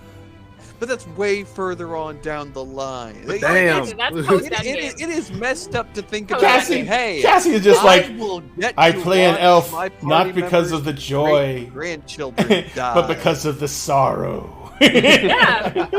It's I about love the eggs. built-in angst. The built-in angst. Someday I will never watch look you at playing die. elves the same ever again. Because hey, I live old enough. I get to see your great grandchildren die. I mean, Yep. humans, in comparison with lifespan, humans are basically like elves' dogs. I We live a I hate fraction you. of their life. I hate We you. get really Or like I attached hate to them, you and they get so attached Yeah. to us, but they know that we're gonna die like way before then. Have you guys I'm seen? literally Have you a guys? goat. Have you guys seen the meme about the dog talking about the human like that? How dogs? I've seen that post. Like, Yeah, the post is all like the dog's like, I think I shall be his last. He has watched my family for generations. Yeah, but his no, steps literally. grow unsure and his hands grow weak. I think that the man who gave Oh who's yeah, that breaks my heart every yeah, time. the one who cared for my father's father's father and brought that lion into the world is fading. Like, we're literally their That dogs. hurts.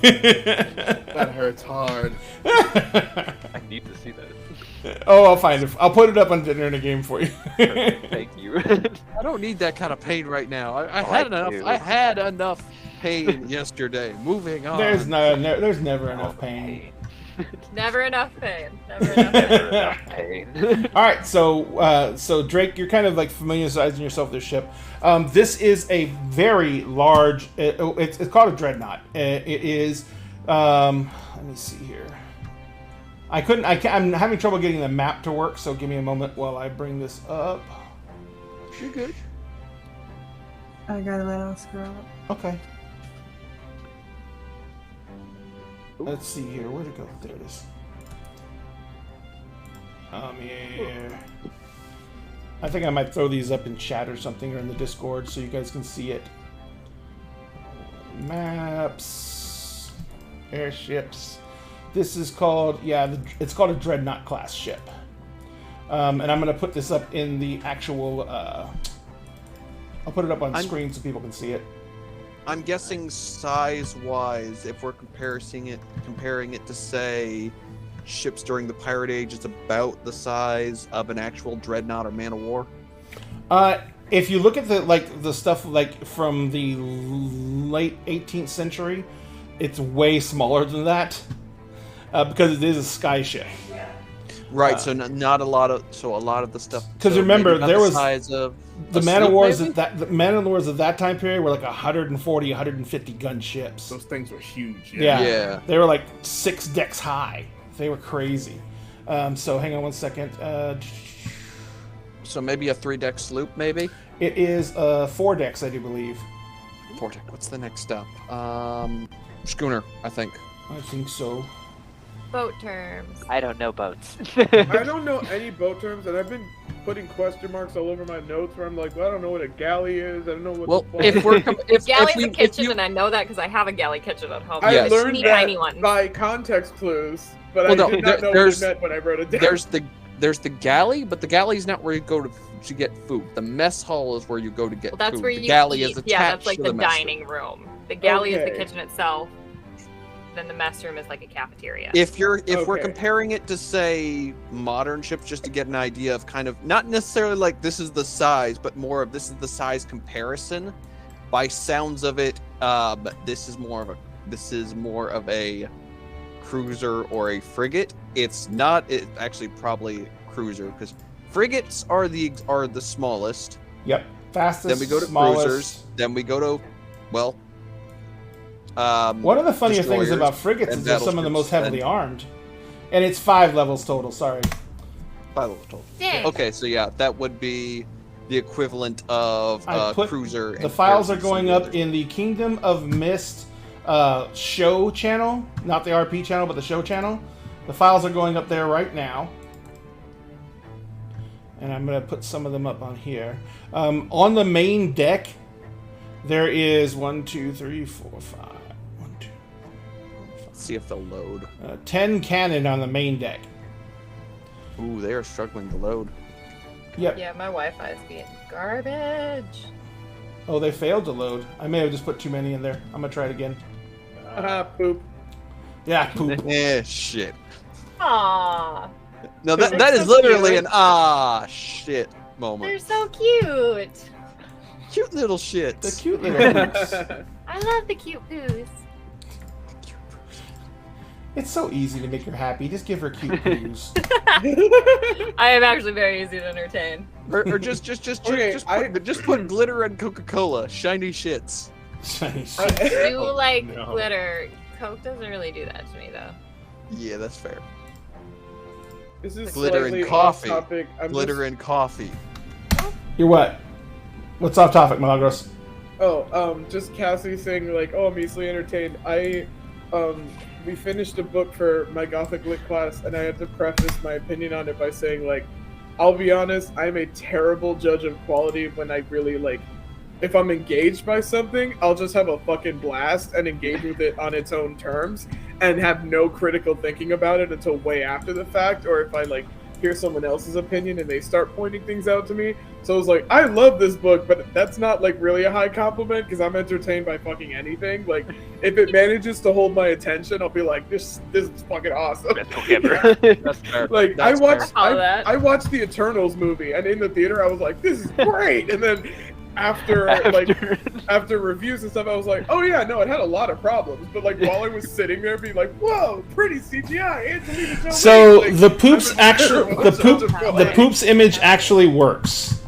It's just that you have to click and go to open the original, Oh. and it's probably Oh, because these are it's the PNGs. Oh, PNG. geez. That would explain it. Oh no, it opened my PNGs Firefox. are a pain in the ass with this. Yeah, I know. I got to resize them and do everything like that to them because they're huge.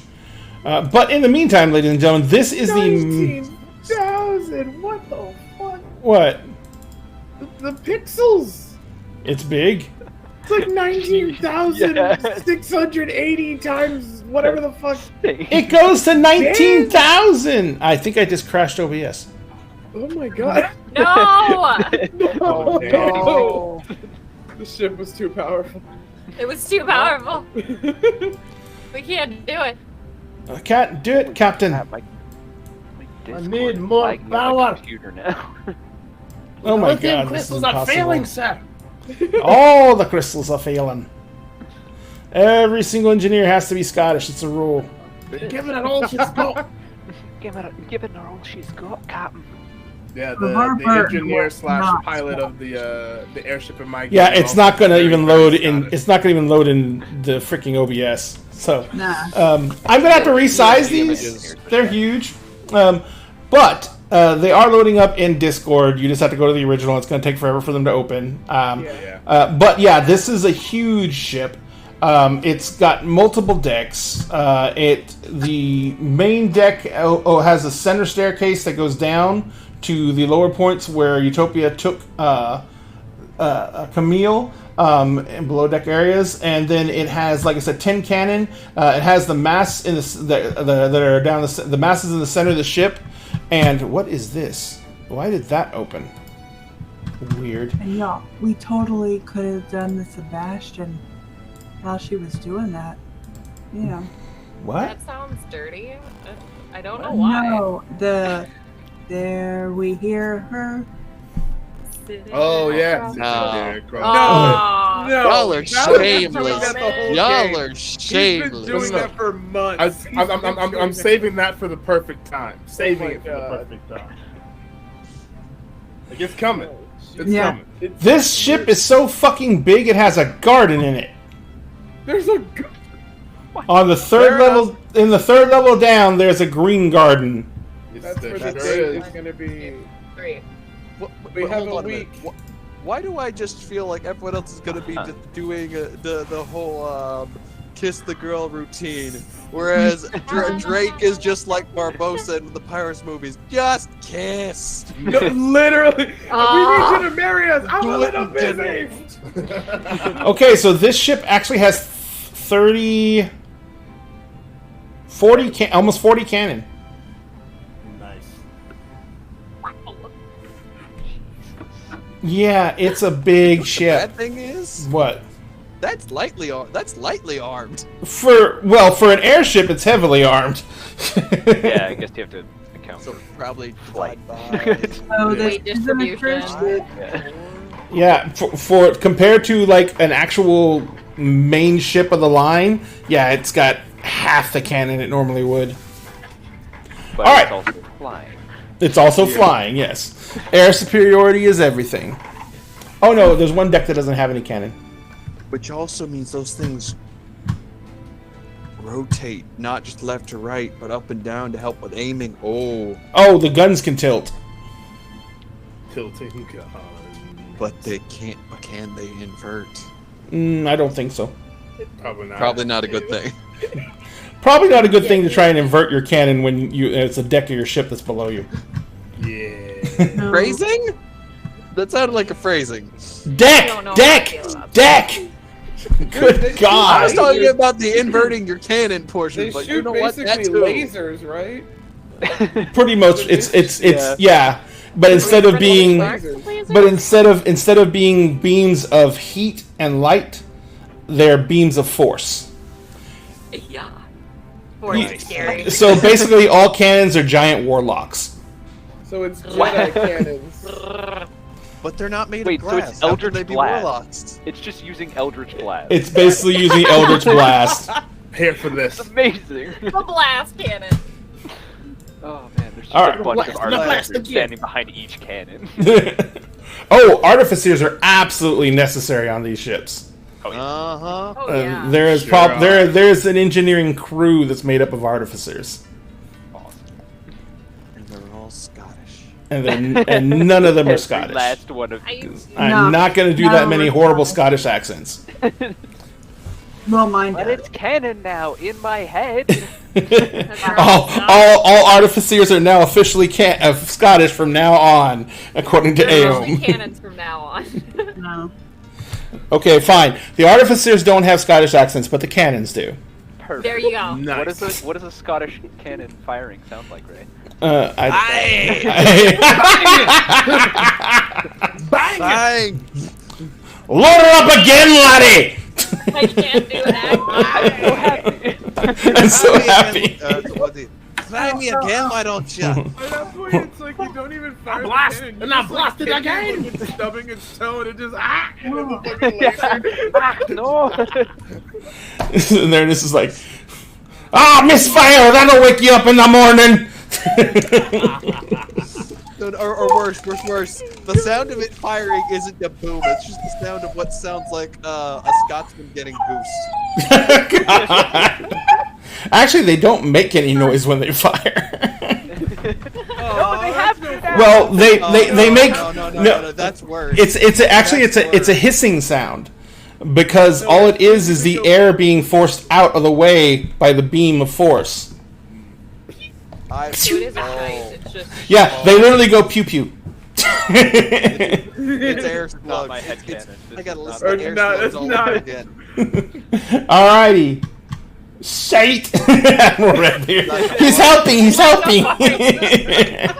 Exactly. All right. Oh my Oh, hey, teller of You tales. just hear a slight shh. Yeah, the real noise comes when you get hit by one of those beams on another ship when everything explodes all around you. All right, water type Pokemon. All right, so you guys, depending on what you guys do for the rest of the day, if you stay out of the way of the crew, then you pretty much have your run of the ship. If you start getting underfoot, then eventually someone's going to come and or recommend that maybe you go downstairs and find your cabin. So what are all of you doing? Well, once we've done all of the eavesdropping. I will probably find like a quiet spot on the ship and just like aimlessly play my lute. Okay. Have Inari curled up in front of me or something. Yep. I'm going to the garden section because, I've got a couple things I could plant. I don't know how long I'm going to be here, but, Well, the actual area is at the very prow of the ship. It is a bank of these very thinly cut sheets of what looks to be crystal. But the light coming through it is refracted many times, and so the room has very concentrated sources of light. And it's like in a half a hexagon format, to where no matter as the light comes in and the ship moves and turns, light can be refracted through these lenses and illuminates the room itself. So whenever there's light, it's maximized in this room. Nice. It's bright as fuck. Yeah. It's a literal sunroom. Yes. And the reason for that also is because when you get out into the mist, light is greatly reduced because of the mist themselves. And because a lot of times you'll be flying like away from a planet and it'll be blocking light because you're flying in its shadow. So that happens a lot as well. So there's a lot of the plants in here are mainly, they seem to be grown in basically ways that help supplement the food diet on the ship. So it's very hardy plants. Like there's okra, there's kale, things that grow very, very well, and also things that don't require a crap ton of water. Succulents. Yeah. Ooh, yeah, we're gonna have some prickly pear. Yeah. So and it's just like, and you notice that a lot of them are. Is there aloe? No. Aloe requires a fuck ton of water. Yeah, I'm looking for medicinal. There's different herbs that you recognize as having medicinal uses, but they're also like cooking and seasoning herbs too. So there's and there's a bunch of stuff like that. There's not a lot of medicinal stuff on here. The main reason for that is clerics, healers, druids. Everyone, there's so many different types of people, and this is a military vessel, so this is the nearest thing you're going to get to an entire crew of adventurers for the most part. They're all maybe level 1s, but even level 1 clerics can throw out a couple of heals before they're out of spell slots. Yeah. So healing is not nearly as a required art as making sure that there is the ability to provide sustenance for this many people. No, I mean like healing heartburn. Well, yeah. Mint, by the way, like mint helps with heartburn. Yeah, they could be mint and stuff like that. It would definitely be one of those another staple for like seasoning food and stuff like that. I mean, it's not like I'm looking for hemlock or anything. Although that would be funny if I found it. Not currently, no. And it's like just a garden set into a huge planter box in the center of the room, and it's just set up to basically provide a way to, like I said, supplement the diet in some cases. I mean, I was saying that there's 30 or 40 people in here. Oh, thank you so much for the bits. Really appreciate it. Thanks, Andrew. Hey, Andrew. Thank you, Andrew. Oh, man. But yeah, you got it supplements the diet, and one of the other things it does is when you're in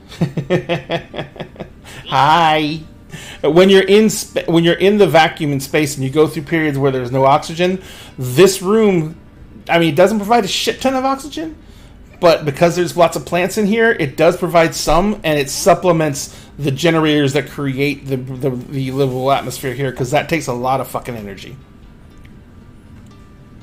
Well, you know, we have a druid and a bard. Mm-hmm. That we could jam out, and it might help. I'm just saying. This is my family. I found it all on my own. Oh. It's little. My performance of creation does not create living objects, unfortunately. No, I but do have druid craft. Yeah. You could definitely bolster this Yep. if you wanted to. Absolutely. As a druid, you do know that making this overgrow will cause it to basically consume all the nutrients in the soil at a much higher rate. And although there is bags of extra soil and stuff like that, in case they're on any long trips between planets, because you do know It's only supposed to be a week, so yeah, but you do know that, and if they're going into space, depending on how far they're going, some of the trips can take up to like a year. I need taters. Yeah. You don't understand how badly I need taters, and there's mosquitoes in here. Oh well, you are a tasty treat, and you will be very succulent to them. Oh hell no, I'm getting Milagros' kitten. Anyway, you'll be lucky to wake her up. All right, so what are the rest of you doing? Callie, what are you doing? Zigzagging across the deck of the ship, probably getting. Oh yeah, 10 minutes into that, you're quickly spoken to, and it's recommended that you go find your cabin. Okay. Downstairs? Yes. Do you need someone to show you? No, I can find it, I'm sure. I'm telling you a fun thing we could do. Ensign! Come escort the lady to her cabin. Which A young one? officer comes walking up and he says, "Hi, sir." He looks at you. He's like, and he literally like puts out his arm. We're doing the fancy thing. Okay. Where are we going? As you hook your arm in his, he kind of puts his hand on your arm and he says, "No, I'm just making sure that you stay with me so I don't get in trouble." Oh, I won't get you in trouble. Oh, you wouldn't want to, I'm sure, but you know, you did try and fall off the ship already once. Yeah, but I didn't know the ship was going to do that thing. He says, "Fair enough." He says, "Let me take you to your cabin, or to the cabin that you'll be sharing." Okay. So he takes you down below decks, and you basically go down, and it's actually, I meant to say this, I need to correct myself, it's 2 decks down where the cabin is. And so as you get down to the cabin, it's obvious where it is as you come down there, because Val and Aom are standing outside of it.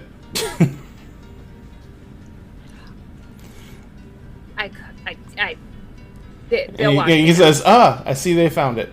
I will leave you to them then, miss." Yeah, they'll make sure I don't get in trouble. And he's like, "I'm sure they will." And he turns and he walks off. Hi, guys. What are we doing? Oh, wait, I'm supposed to help you not get in trouble. I had you throw me from like 100 feet as a bird. I almost fell off the back of a ship. I don't think we're the best ones to keep you from getting into trouble. At least I'm could- not. Probably keep you out of some trouble. So Utopia, you hear a bunch of familiar voices in the hallway as you're leaving Callie to rest. Oh, Or Callie, Camille to rest. I think she was going to. Again, she doesn't want to let Camille out of her sight. So she was starting to like take all the fucking heavy armor off, and then hears them, and just kind of like taps on the door. Hello? So someone Hi. knocks on the inside of the door. Why are you knocking on the door? I knew it. Okay. Do you guys want to come in? Be quiet, though. Well, as quiet as you can. Camille's trying to rest. Oh, I can help with that. And I pull out my lute. So you guys come into the cabin?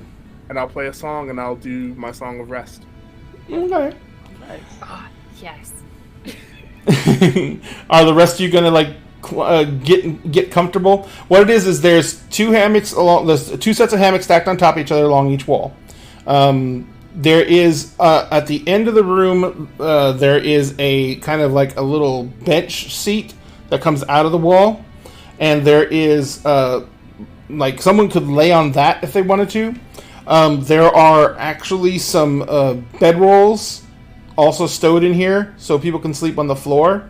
Everyone could probably sleep in here fairly comfortably without any real crowding.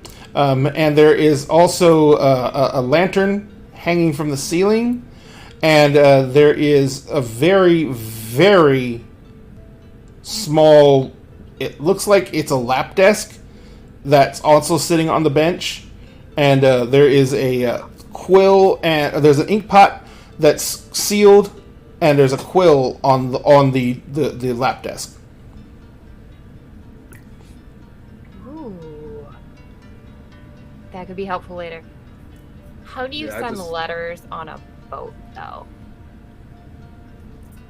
Probably a messenger bird, I would think. There's birds here? I have no idea. There might be. Some I boats might have to them, make some don't. art. We got grounded. Aom just hugs Utopia, and just sort of like as high up as. Actually, no. Aom just jumps and like Oh my hugs God. Utopia around like around the shoulders, Oh my god, it's so cute.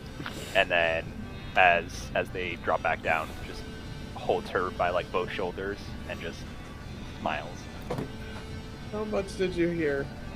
All of it. Guys, do a good job. I don't know how to do this. Val just looks at her. And Aom just mimics the gesture. Yeah. Did a really good job. Did I miss something? Nothing that won't be cleared up later. Oh. Yeah. Oh. Okay. When I sit on the floor and I take my lute out and I start tuning quietly.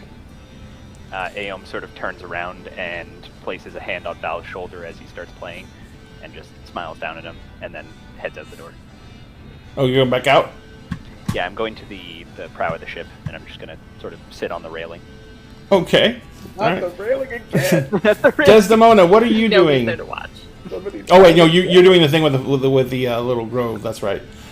Drake, you've explored the ship from. With the grove. Huh? My grove people are over there. I can't do the thing at the grove. Oh, I thought you were just checking it out. No, I was asking about it. Okay. I went and looked at it because I want taters, so I was making sure there were taters. There are no taters. I am very upset. I have taters. They have potatoes. They just don't have any growing. Oh, that's stupid. It's a staple. Potatoes are very That's a important, very staple. versatile. Yes, they also suck the ground dry of nutrients very quickly. That they do. Also true. They do. All right, so And mushrooms? huh?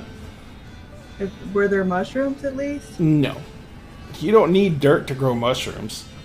You also don't want light. Callie knows that. Yeah. Yeah, if you want They got a mushrooms, we got a closet for the mushroom. they got a closet for the We mushroom. got a mushroom Right. dealer. We're gonna have plenty of mushrooms. Kaz, no like, worries. did you need mushrooms? Hang on, it's just reaching behind her ear. Pulls one out, yeah, like pulls them out of her hair, like this one. This one's good. Or hold on, just holds out what looks like her hand, just blows on it and just Blue. mushroom. This one. Like and okay. Oh, nice. Let me know if you ever want your dead friends to not be dead anymore. Okay? Like if you want me to bring them back. 'cause they have things Like to how? do. I Huh? mean, I can animate them. I don't think I can give them life back. That's kind of a more complicated thing. Yeah. I'm just saying. Like, I know you had Timmy way back there. I was curious if his name was Timmy. So I wanted to ask him, but you had him walking around. Oh yeah, well, that would be a good idea for like in the future. Yeah. We'll take them hostage as dead guys, and then bring them back for questioning. So, how's your thing with your Buttercup? So, are we gonna teach her something or what? Because I know you want her to come with. Are you talking Utopia now? Yeah. Okay. Oh, did she come into the guest cabin? I'm assuming so. Yes. Because I was not happy with what I saw, and I go everywhere. I'm just weird. That blink thing was cool. I'm glad I got rid of that. So it freaked me out. You shouldn't know that fast. I get motion sick. That wasn't good.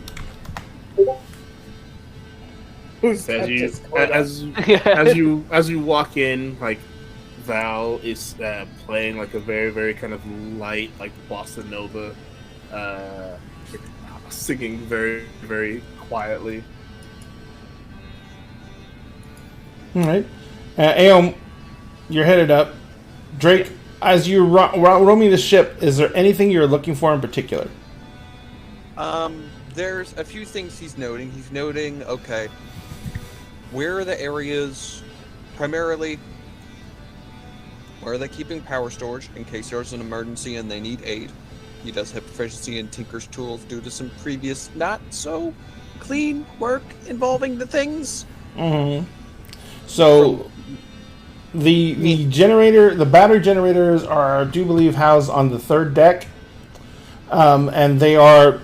From there, there's all kinds. That's also where the main superstructure of the metal framing is, that holds everything else together. The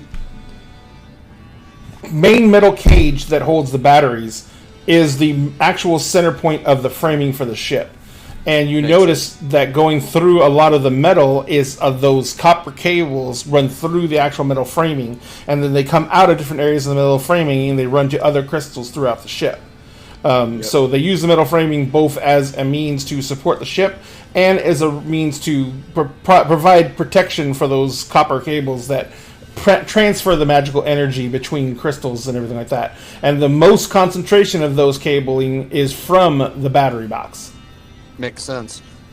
And He's essentially just kind of getting to know the basis of the ship, and then is probably going to find either like the crew mess where everyone kind of relaxes, take a seat at one of the tables, just break out his freaking card set and just start doing like the equivalent of solitaire, just watching over some of the soldiers, keeping an eye on, okay. Yep. As usual with sailors, he's in charge of that. Yeah, as usual with sailors, as they're sitting there and they're in off times, a lot of them are gambling. A few of them are doing other pursuits. Reading seems to be a big thing here. A lot of these guys seem pretty educated. There is a lot of just general discussions about the actual running of the ship itself. For the most part, these gentlemen seem to be very, very serious-minded about their duties. So it's kind of an odd situation compared to a pirate ship, where a lot of times the off time is spent trying to forget about the fact that you're on a pirate ship because there's so much risk involved. And you quickly can tell officers from the regular enlisted. The officers, when they come into the room, there is always a little bit ratcheted up tension as the officer comes in the room, all the way down to an ensign. A lot of the actual other enlisted, no matter what their rank, they defer to officers almost automatically. And so that seems to be a very strong, and you already knew this about the Electra Navy. That's a very strong striation. They believe in keeping command separate from enlisted. Yep. And therefore, there is not a lot of fraternization allowed between the two. It's if someone gets promoted from an enlisted to an officer, there's usually a lot of resentment, and they're almost always transferred to another ship. Mm-hmm. It's actually common with warrant officers in the Navy for that exact reason. Yep. So that basically, but you quickly discuss, you can quickly discern who's crew and who's command. It looks like in this entire crew there looks to be about for this entire crew, and I have to actually increase the crew because I forgot how big the ship was. So for this entire crew, there's 10 officers. Okay, there's the captain, first mate, second mate, bosun. There's a quartermaster, who's technically an enlisted, but he's a quartermaster, so he holds an officer's rank on the actual roster and duty sessions. There is There is 3 junior officers, and there's 2 junior officers, and there's 2 ensigns. Okay. Okay, I can see it. And they do shift work. So there's a lot of rotation out. So there's only like 1 commander usually per watch, with the captain being on main watch, and usually one of his officers is on main watch with him, one of his seconds. But that's the only time there's ever 2 command on deck. The rest of the time, it's always usually left up to the highest ranking officer on the shift.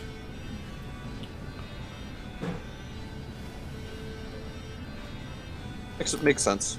He's primarily just observing, is like seeing who is who.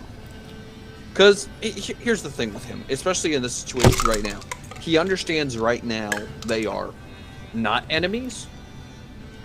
But in his mind, that doesn't mean that's necessarily going to stay that way. That could very well change. So, being able to recognize things, know who does what different watch shifts are in case things do go south, is something he can use to his advantage if things get messy. Got it. Understood. All right. So, Aeom, you're at the prow of the ship. Yep. You're kind of like dangling your legs over the railing. No one seems to be worried about you. They're not taking any big notice of that. The ship is moving out across the countryside, and as you're sitting out there, the wind is whipping by very, very quickly. And you realize, even though you're pretty high up, that with your abilities and your ability to move fast, you understand what the concept of raw speed is. Yeah. This ship is moving at an incredibly fast pace.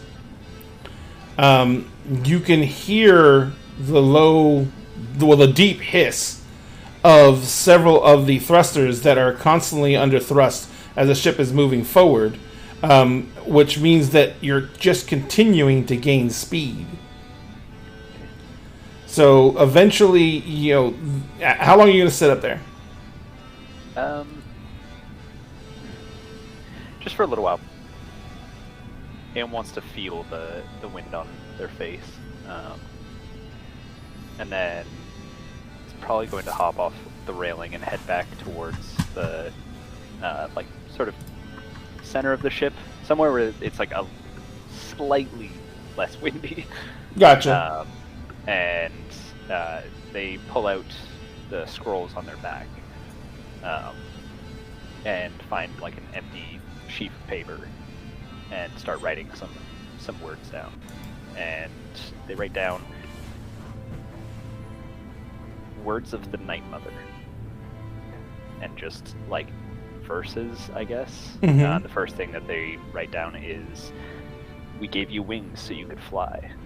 We gave you pain so that you could come back to Earth," which was what the Night Mother had said to Utopia. And Aeom writes that down, and then slides the sheaf of paper back into the scroll case. Gotcha. So as you're settling in, everyone by this time, no matter what they've been doing, is starting to feel pretty freaking tired. As the ship is moving along at a good clip, it's pretty much getting to the point where everyone is, because of there is gentle motion to the ship, but it's pretty much just a standard straight motion, and so there's a little bit of inertia, but there's not a lot of any type of rocking or anything like that, except for when there's a really big crosswind or anything like that. But this ship's so big that it takes ferocious wind to even jar the ship. So you basically are falling asleep where you sit or stand, because it has been a long few days. Is anyone going to try and stay awake? I might try and stay awake. All right. We will get to that when we get back, because we're going to take a short break. We're going to take a 10-minute break real quick, ladies and gentlemen. On that break, we are going to be giving away a mini. Now, I was looking at what happened earlier, and you guys did do enough to start you should have started an actual hype train. I don't know what happened and why it didn't go off. So what we're going to do for this is, it's not on yet, Admiral Redbeard. I haven't turned it on. Oh my god, let me just One of these days, we'll go to break before he gets on chat, and he'll miss it. then Orcus. oh my god. Here we go. I'm starting this because otherwise he may go insane. I don't know if he even knows what the new minis are that were. Oh, let's show him. So, for the mini of the show, you will get to choose between these three heroes: Titania Steelmesh, Quarian Moonwhisper, or Elzadra Mon. Or you can choose between any one of these gnolls, cultists, or demons and ghouls. So you can choose any one of those. And we are going to leave these up in the break. I have a screen with all three of them up on it. And then you can, if we finish out a hype train, we're not going to do it tonight because seems to be something wrong with it. And it might be on Twitch's end, I don't know. But if we ever finish out a hype train, we will be giving away this cathedral. We gave it away last week. Our last show, and as soon as I figure out what's wrong with the hype train, we'll give it. We'll set it to be given away again. But because you guys did contribute enough to start a hype train, at least, we're going to also be giving away this bad boy. This is from a different set by Archvillain Games called The Hunger, and this one is got a hyena dragon. It's called Iku, the hyena dragon. It's on a 100mm base. It is a big frackin' mini. But we're going to give that away because you guys actually started the hype train tonight. So, in the meantime, let's go take a 10-minute break. It is 9:55. It's going to be 10:55 when we get back. We will be back in 10 minutes, and we will decide which one of the regular minis we're giving away and draw to see who wins Iku. Thank you very much, guys. We'll be right back.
Just from like the winds and the waves, the point we're walking. Sam's we're involved walking, in the story. We're We'll be right walking, back. We're walking on walls. We're walking on walls. We're back on the deck again.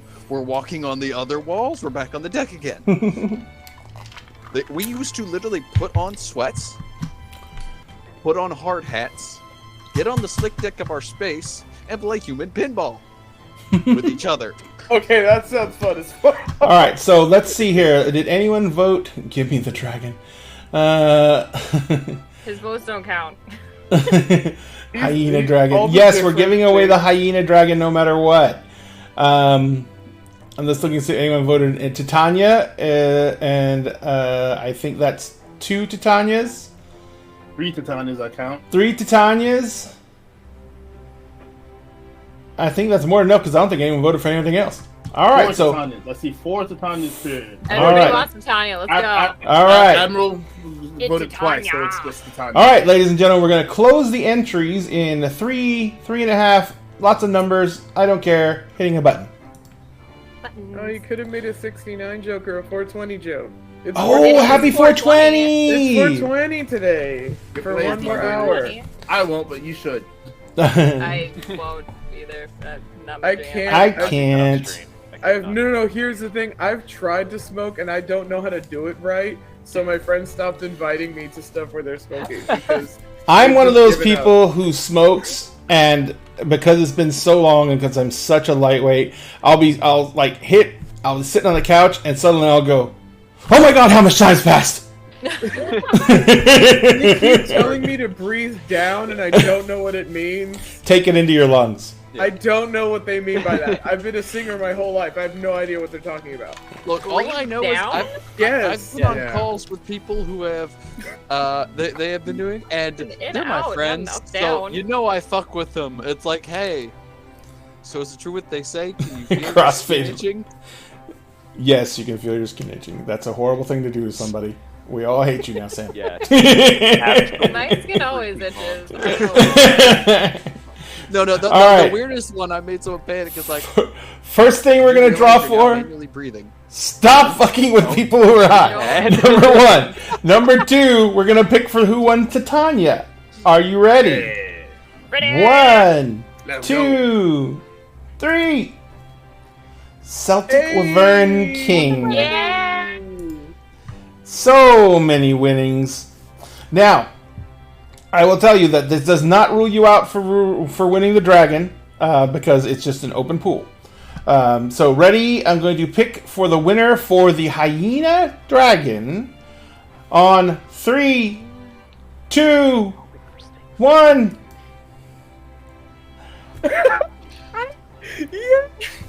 Cassie wins. So I mean, Congrats, Captain. technically he won too. Technically, Yeah. Oh, I'm so excited. My Saturday DM's gonna love it. I don't want to fight it. Oh shit! I probably have the stats for it. I will send it with it, and so that way you can give him to your Saturday DM, and he can absolutely kill you with it. well, here's the other thing. Because of the size, downstairs. Because of the size, that's literally something y'all could do together. 100mm base is about that big around. Oh, she's gonna look so nice on my shelf. Oh yeah, it's gorgeous. It's a gorgeous mini, just printed and unpainted. When you paint it and put it, oh my god! Depending on what paint job you did, wow, it's going to be amazing. But anyway, thank you guys, everyone, for being here and being in this little competition. Remember, we do this every show, and we are going to continue to do this forever that I know of. And we thank you very much for being here. And number 2, let's get back to the discussions on ship, as everyone is pretty much what I was getting to is everyone going to try and actually take a long rest finally. Oh, then yes. Then yes, I do want to. We're talking about like a nap. I was trying to allude to it as a story rather than allude to it as. Fuck out. Yeah. I will go to sleep clutching my loot. Callie's one of those kids that like partied way too hard and then just like passes out in the coats on the corner. God, she's So- that little baby at every house party. Cassie, Yeah.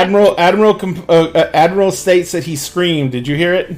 I heard it. I don't know if my mic picked it up or not, but I heard it and I was like, oh geez. All right, so let's go ahead and get you guys take a long rest. You're on board the ship, so you do not have anything to worry about. So you don't even bother to post watch. Everyone crashes out in various states of I made it into a hammock or didn't. And as you go through, as you sleep, you all sleep the sleep of the exhausted, which means you don't even remember if you dreamed, let alone what you dreamed. This is a restorative sleep. This is a sleep that you have after you spent 12 hours like doing some very insanely intense hard manual labor and just trashed. Your guys are out. Doing all the things. Yes. Close to unwrap.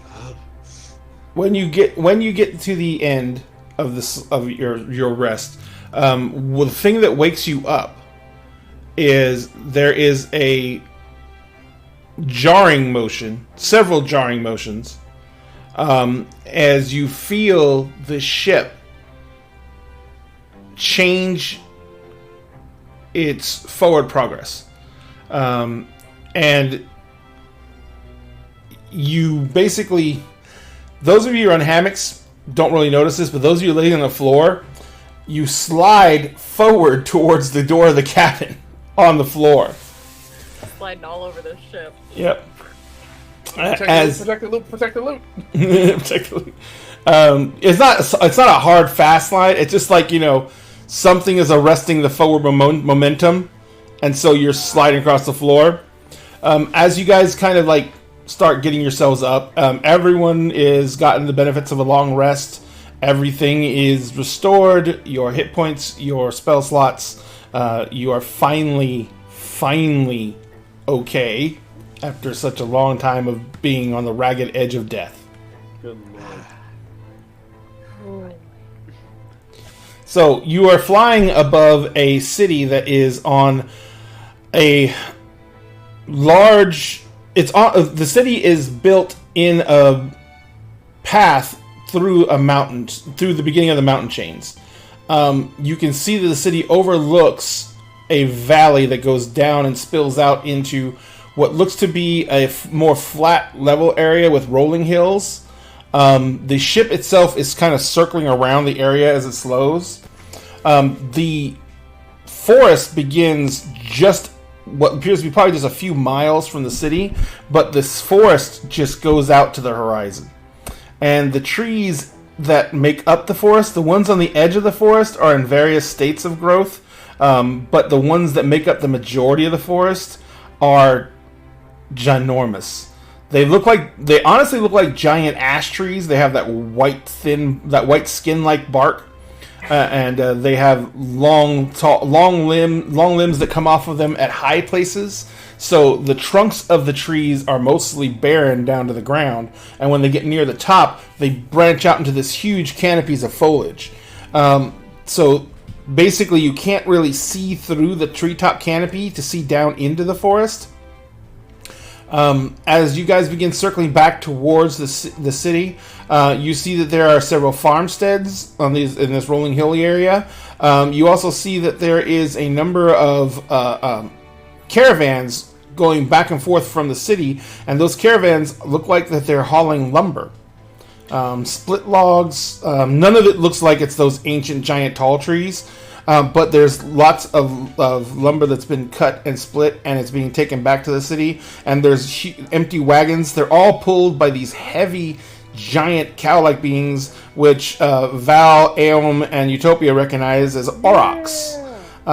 Aurochs being an ancient form of cow that are, on their own, are insanely scary and can be quite deadly, but can be domesticated and can pull insanely heavy loads. And haven't seen those in a while. Yeah. What? Made friends with my...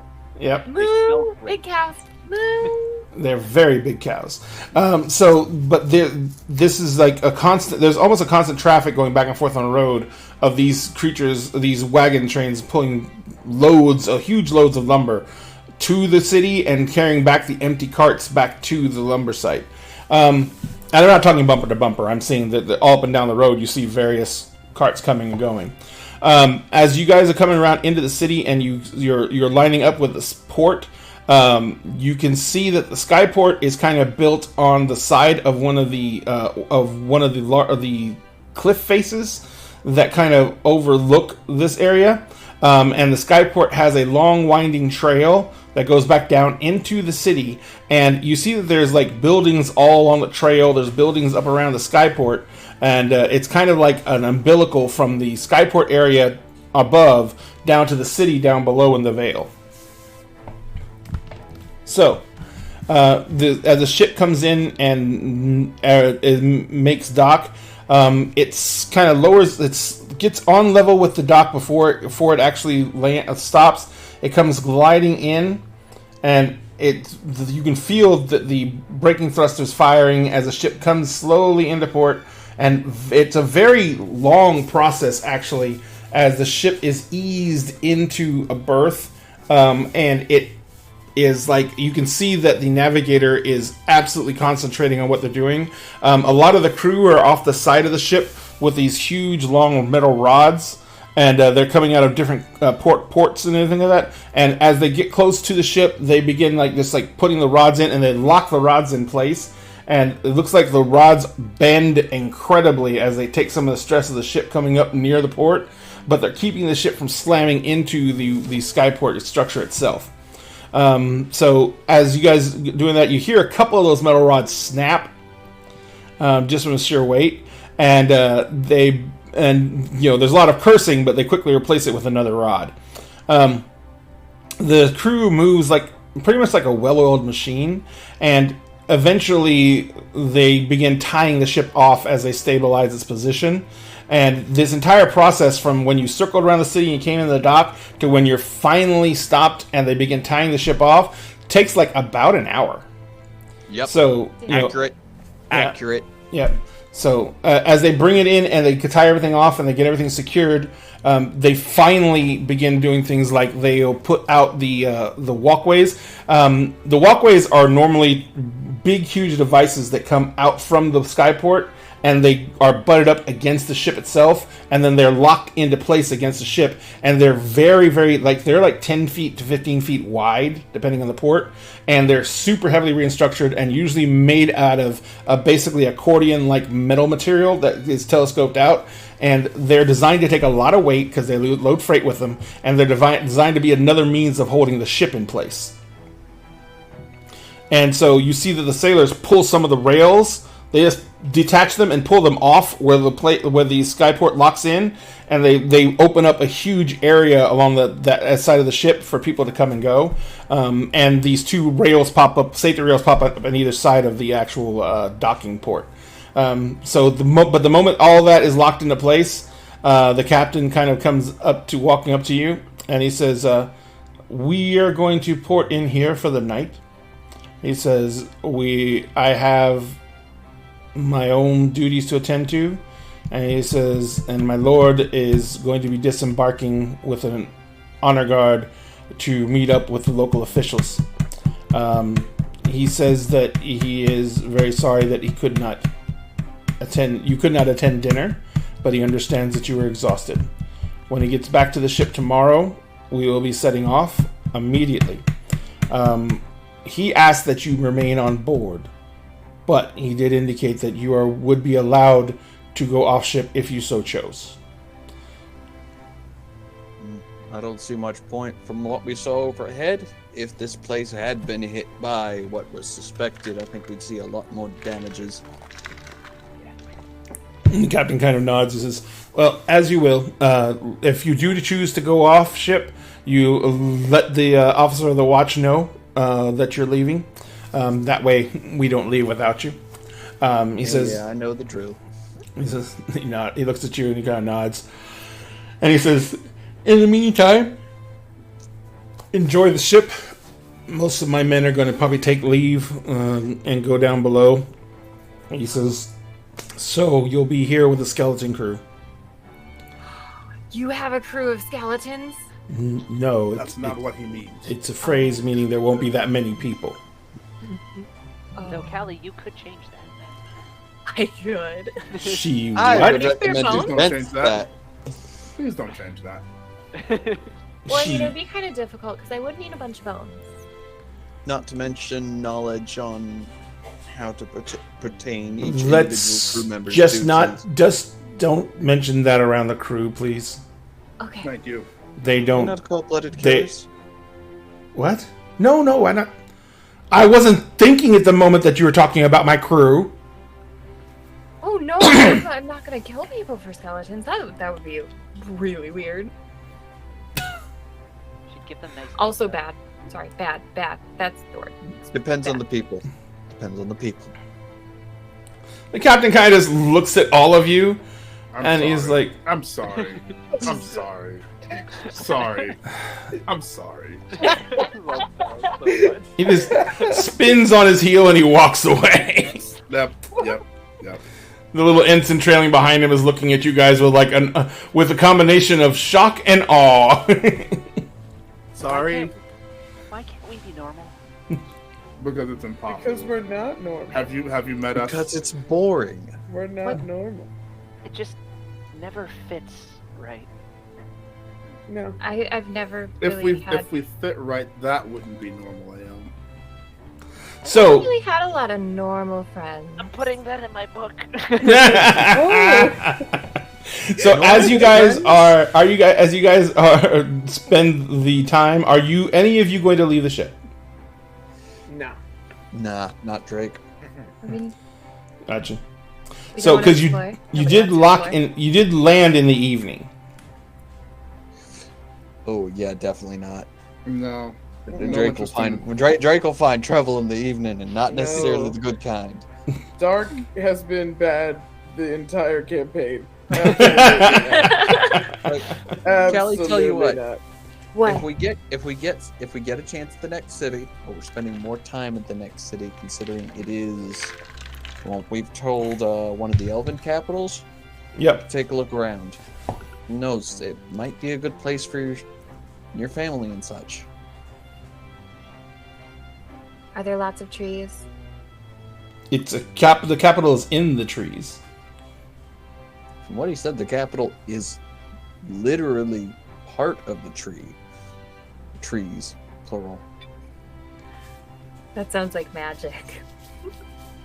Well, I guess Sounds like a perfect we'll place see. for elves. Oh yeah, no, my people used to live in trees There you a go. long time ago, but yeah, that'll be good. I'll have to look around. Write letters. Yeah. All right, so you guys, it's evening. Your sleeping schedules are totally fucked up because it's evening, but you're taking a long rest. But at the same time, most of you literally spent the time just like relaxing and trying to get comfortable with all the wounds and damage you took, and just trying to heal and relax. So you are basically still exhausted. I was gonna say I'm going back to sleep. Like, Gotcha. Well, if anyone wants to play a game of cards for bed, I'm down. If not, let's get some rest. Aeom takes you up on that offer. I don't know how to play Ooh. cards. Do you want to learn? I love I'll learning things. learn. And how is it we traveled for so long and I haven't taught you yet? What the fuck is wrong with me? Well, usually you went into those bad places that you said I shouldn't go into, and that I should wait in the other places. And then fights started out, and then no, that's fair. That Yeah, I adds up. usually had to pick you up from like the jailhouses and stuff like that in the morning. All right, that happened one time. Drake, you're a Oh, yeah. terrible guardian. Well, to be fair, we needed funds, and I'm very good at cards. So, How'd you end up in prison? because one of the guards didn't like the fact they lost. There was kind of a big Cheat. fight. No, I didn't cheat. Cheaters get caught. And I walk off. I just walk off. Okay, bye. All right, so you are going to. I'm assuming this is friendly games of cards. Yes. Okay. Because all right. especially with Callie, I've never played before. 3 Dragon Ante is the equivalent of, if I remember correctly, it's kind of like a mixture between blackjack and poker.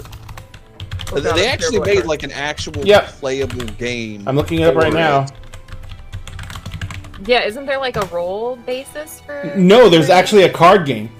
Yeah, they made. Yeah. We saw it. I actually last time we were at our local game shop, I actually saw it and was tempted to pick it up because it even has rules in there for how to play both.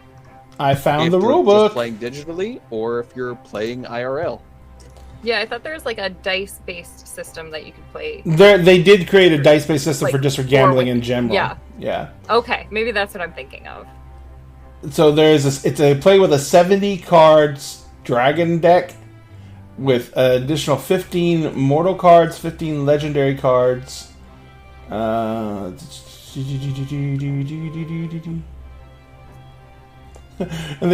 you use 3D ability checks discs. Funny. That's funny. All right. As I leave to go back to the quarters, I'll just gently clasp Aeom on the shoulder. Stay out of trouble, all right? You know. Try. It's almost like a combat Maybe game. you put the rogue and the idiot. Right.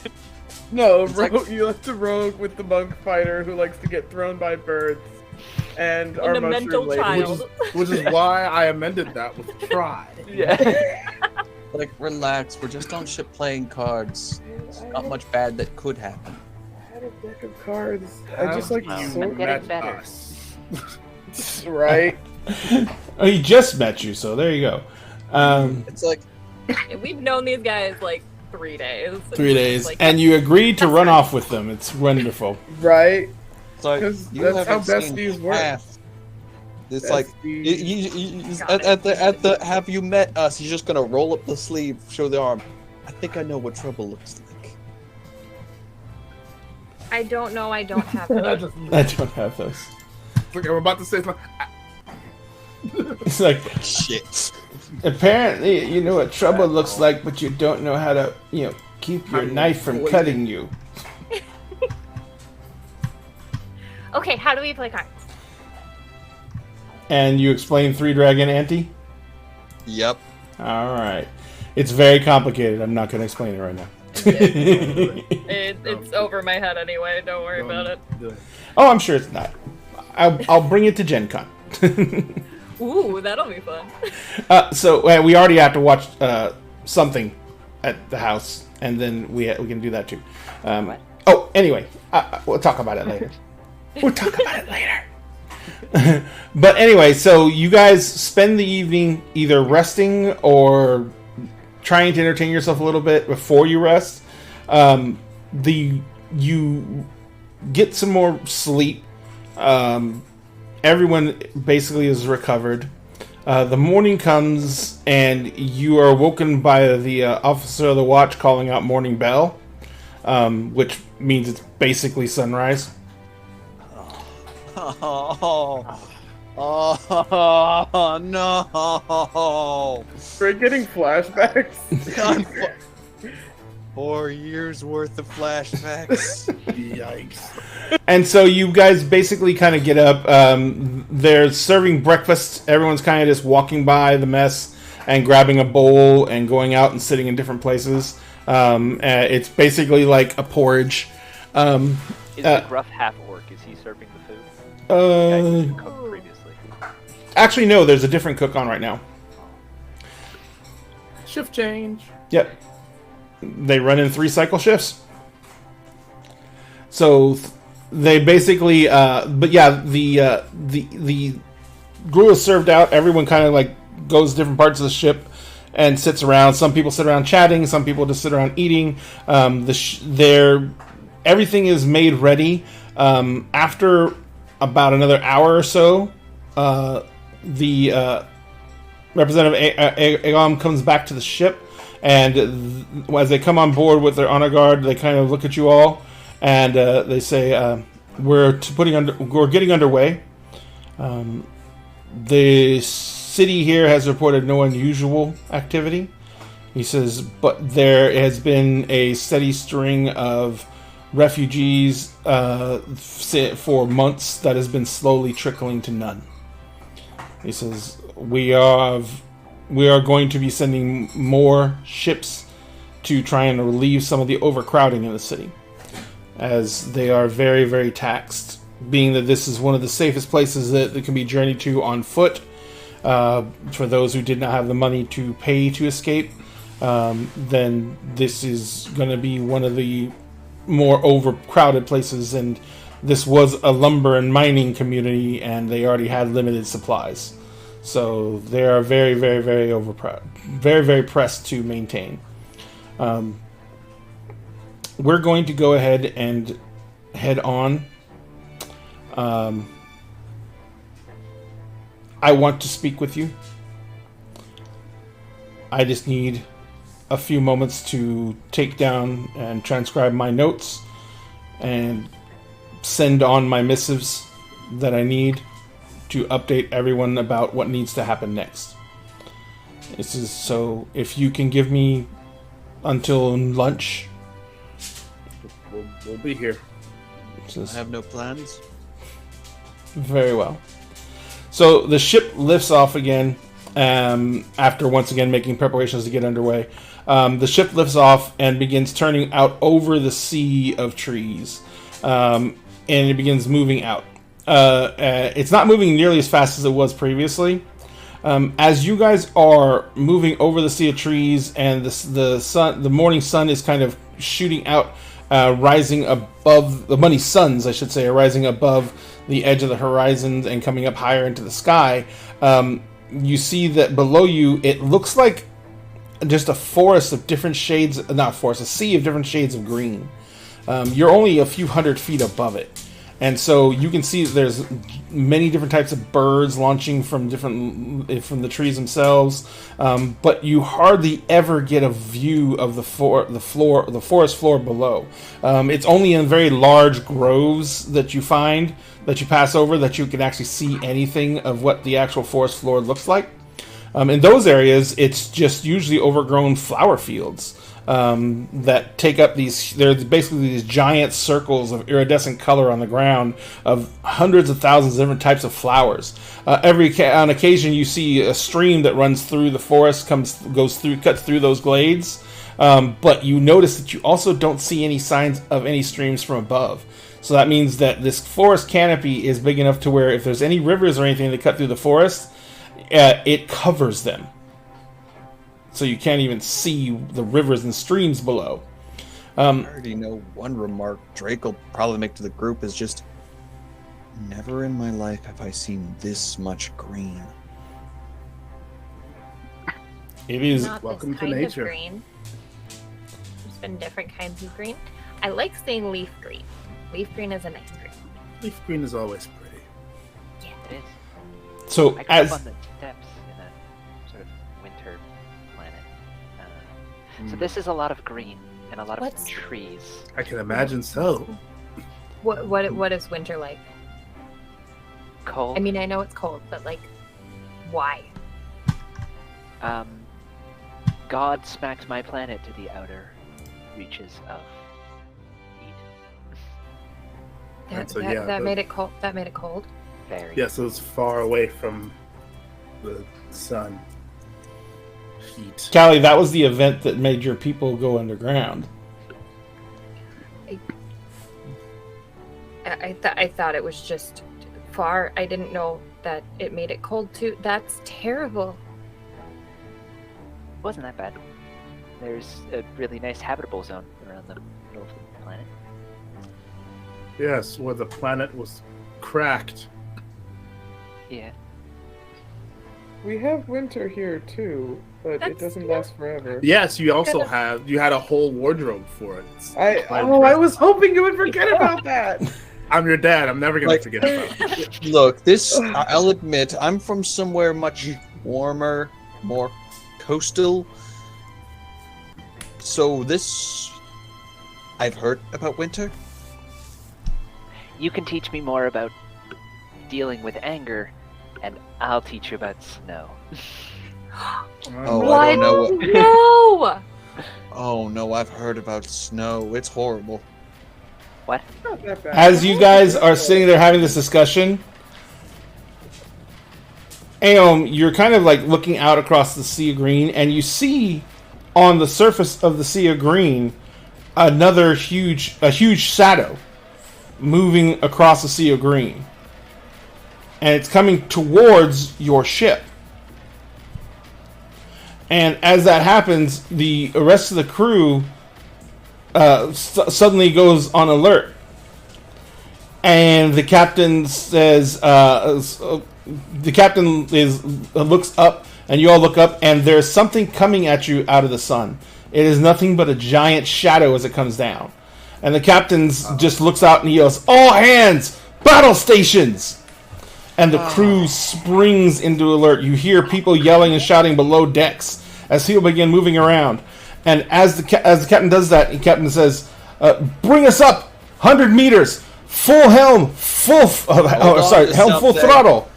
And the ship lurches forward and begins rising up as you see coming at you out of this. When the angle changes, you can see there's another ship coming at you. But whereas this ship looks like this man-made construction, the ship coming at you doesn't look anything like that. You see in front of it, you see these huge blackish purple tentacles that are reaching out towards the ship. At the back of the ship, you see a giant spiral cone shell that makes up the back half of it. Oh no! Whoa. Yeah. Coming down at you with its tentacles outstretched and fanned out and getting ready to literally slam into your ship is a huge living creature that looks like a giant squid. And as it becomes flying at your ship, we're going to go ahead and wrap it up for the night. Nice. Baldur's Gate flashbacks. Yeah, literally. Yup. What is it? The Nautilus? It's a nautiloid. Yep. The Nautiloid. Yeah.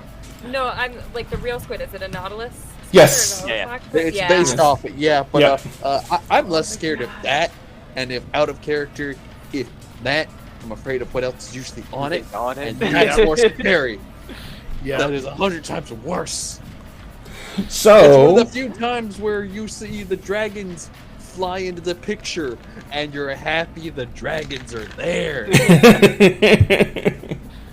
so we will be seeing more of that next week, as I now know why my maps weren't working, because the JPEGs were, the PNGs were so fucking huge.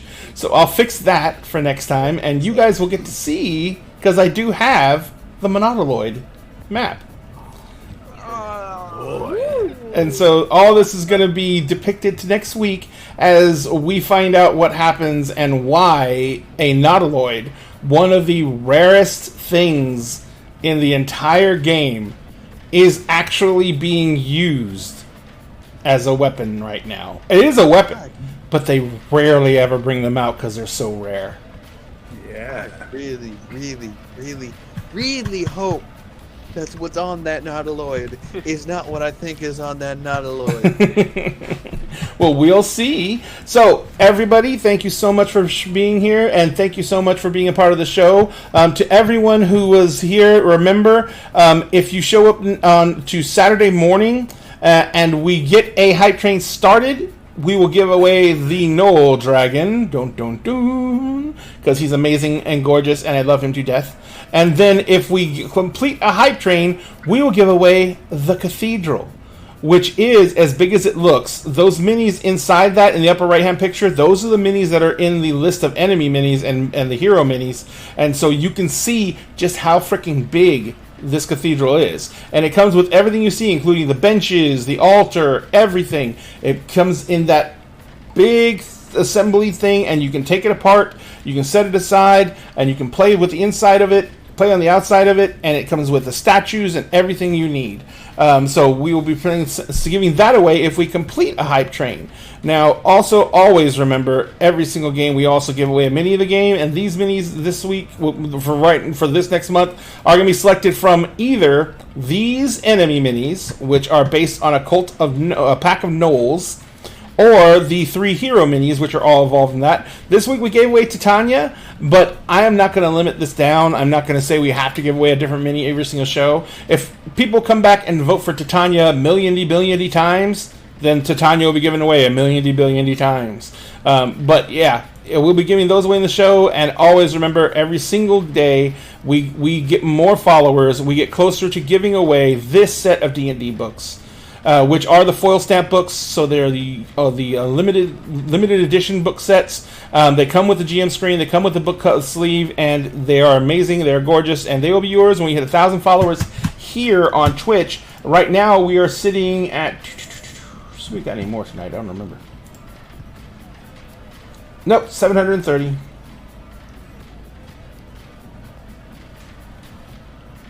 All right, 730 there. So also we have are giving away this 3D printed tower when we hit 1,000 followers on TikTok, which is almost Insights because we're in the 900s. So all we need to do is to break through that, and we will be getting that to you, giving that away when we hit that follower mark on TikTok. You can find the link to all of our socials in our link tree. Thank you very much, Admiral Redbeard. We really appreciate the thought. And we're going to go ahead and say goodnight to everyone. But first, before we do, Milagros, I know you're getting ready to finish school and everything that, but where can people find you when you start creating your contents again? Okay, so if you want to see me consistently, this includes when I start creating content again. I will be here Tuesday and Wednesday nights, and then also Saturday mornings. I live here, they can't get rid of me. I am a menace and a scourge on this channel. And I have been for a year and will continue to be. But once I start creating actual content more, I do have a couple of video essay scripts that I've already started. That's going to be on YouTube. And I will have more content coming on TikTok, though I think I'm going to try and keep my focus towards YouTube just because I want to make like longer series about writing education and basically just giving away my bachelor's degree because I've been here for 4 years and have studied enough of the humanities, and I've been writing novel-length stuff for almost 10 years. So I want to share with other people, especially neurodivergent people, how I create outlines, how I develop story ideas, and how I actually manage to finish giant projects like 200,000 word manuscripts. It's not impossible. And I want to share with people like the software that I use, the strategies that I use. So all of that is coming in June because I'm graduating school and then moving to New York. But it's coming. It's on the way. She is moving to New York. Nueva York. So, Sphinx, where can folks find you? Well, you can find me on TikTok at CircleDM, where I make D&D music and cosplay content. You can find me on Tuesdays and Wednesdays right here at Dinner and the Game. On Tuesdays with Milagros playing Emerald Sanctums, which is our World of Darkness open world Orphans Chronicle. On Wednesdays, you can find us right here, like you just did tonight, playing Kingdoms of Mist. On Fridays, every other Fridays, you can find me with the Alex Bomb channel, playing Initiatives and Intrigues, where I play Badru Kamar, who is a bard cleric. But on the alternating Fridays, you can find me with the ADH Adventures channel, where I run my game, Agents of the Circle, which is a homebrew Eberron campaign. My players are in the middle of a heist snapping, and all kinds of stuff has happened. They met the Traveler last episode, or not met the Traveler. They were reacquainted with the Traveler. There was a lot of flirting, a lot of memories, and a character from the very first episode reappeared, and words were spoken between a couple of the PCs. That was cool. On alternating Saturdays, you can also find me with Dinner in a Game on every other Saturday playing Heroes Arc, which is run by Halfling Wizard, and I am playing Raziel Jahari, or as of last session, Prince Raziel Jahari. Finally got a promotion. About time. Yeah, that happened. And on the alternating Friday, or not Fridays, alternating Saturdays, still with ADH Adventures, playing Unlicensed Magic War Crimes, where I play Xananthus Alirised, who is a Eladrin paladin. That's pretty much everything. Dun dun dun. All right, and Rob. Hi. Where can folks find you? Here. Sometimes on the lab. Very rarely on TikTok. Yeah. Excellent. Thank you very much, Rob. We love you very much. Cassie. Yeah. Let's see. I don't exist really anywhere. You do consistently, too. But I was going to ask you consistently- something. I was going to ask you real quick, Cassie. Do you have any ambitions to do a Laudna cosplay? Yes, I 100% do. I want to do Laudna, and I also really want to do Imogen. I already have a Jester, and I've been meaning to, and I have a reason to cosplay Vex too, but money's a little bit tight right now. You know, if you put up a wish list in your little link tree, you know, you could let people know that if they want to help you out with your cosplays, it could be in the link tree. Yeah. I also have to have time and motivation, and those are very thin right now. Wait, you're forgetting guilt. If people go to There's the also trouble, guilt. people go to the trouble to buy you the items, Then I have to, because no, I just finished a bunch of commissions that I was working on for a coworker of mine, so I actually do have free time and motivation that I don't feel guilty about. So I am working on getting back into doing content, because you can find me on TikTok. I cosplay all of my stupid D&D characters. Callie has a costume already, and so does Rory, who is my cleric from my Tuesday night games. Although now I have to change her whole costume because she's no longer an autumn Eladrin. She is a winter Eladrin. Oh, she went winter. I knew it. It was never stated. I knew it. It was supposed to be super subtle. But yeah, she's in her mourning period, and she mourns by just shutting off all of her emotions. Oh. That means she has to So go where? Oh, we need to introduce you to. We need to introduce you to Robot Sphinx. Oh no!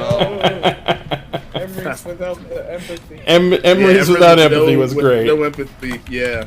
Well, I've seen bits of that. It's just So Cassie, I will be messaging you every single day until you add your wish list. Wait. I'll have to do it. I haven't looked at Laudna stuff yet because I've been working on starting to build Imogen. But yeah, now I have time again, so I'm doing things. Cassie.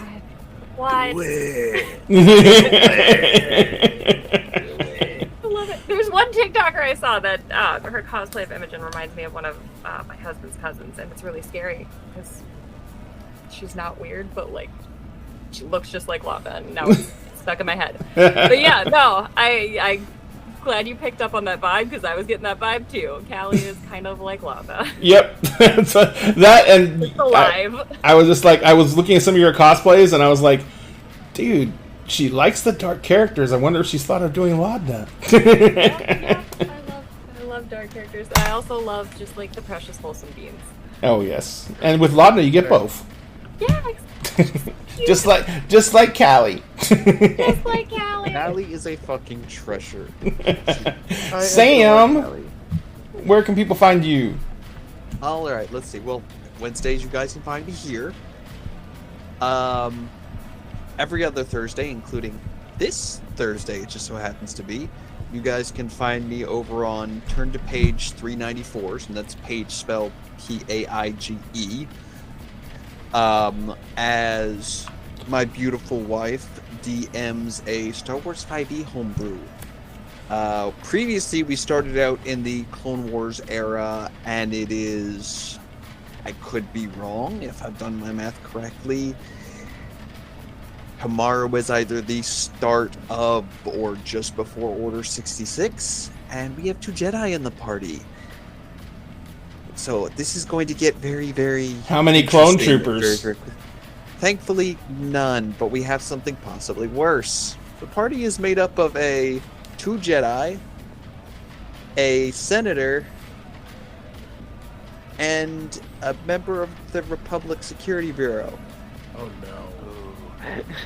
Should be Precursor interesting. to the ISB. Yeah. That should be interesting. So People are going to have some decisions to make. Oh yeah.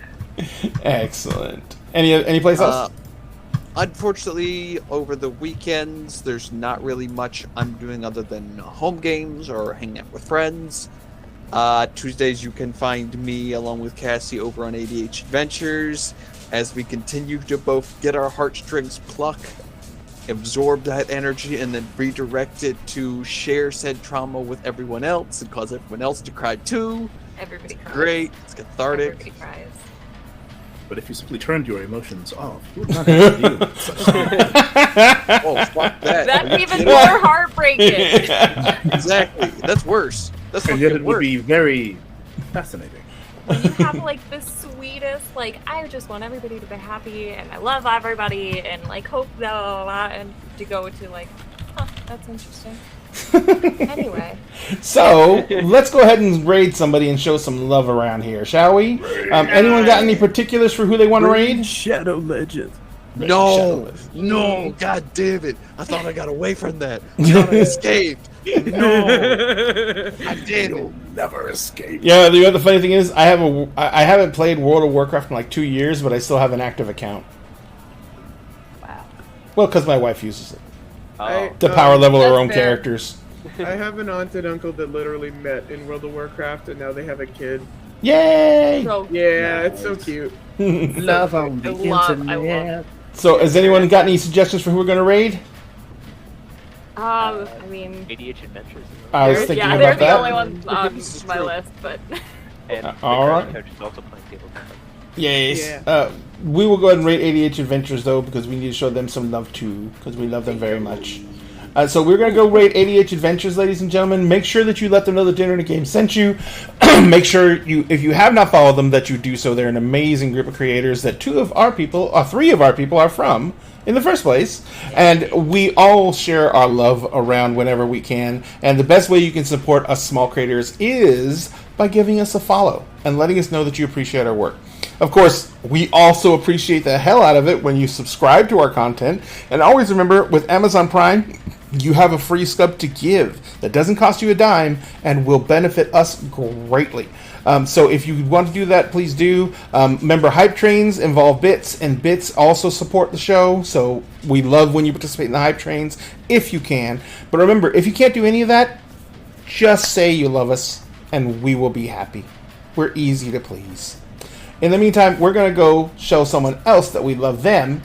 Go ahead and get loud in chat. Let them know Dinner and a Game sent you. And we will see you all on Saturday for Monster Hearts 2. Or we will see you next Tuesday for Emerald Sanctums. Wednesday for Kingdoms of Mist, or we may be... No, it won't be happening this Friday. It'll be a couple of Fridays from now. We're having a start-up for my Firefly game on Fridays. Ooh, so the cast list is finalized? There's the core 4, and I'm just looking at a 5th right now.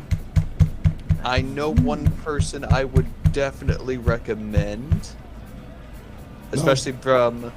So I'll probably DM you about that cool. if you'd like. No problem. But in the meantime, ADH Adventures. Love you guys. Remember, during the game, we always save you a seat at the table. If you have to go out, social distance, wear a mask. I know the fucking mandates were fucked up by this. No politics. I know that it's still out there. I know you can still get sick. And I know it's a bad thing. So please wear a mask. We want you to come back. We want you to be a part of our table. We want you to enjoy this show for as long as you can. And that involves taking care of yourselves so we don't have to worry about you. Because we do Self-care, worry. baby. We worry all the time. And you need to stop it. Stop it. Wear a mask. Stop it. All right. Let's go get out of here. Guys, thank you very much. Show them some love. And love yourselves too.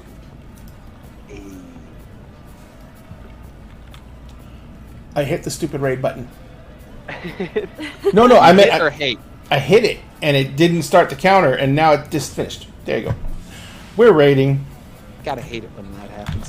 Still though. Because when you hit the button, the timer goes off,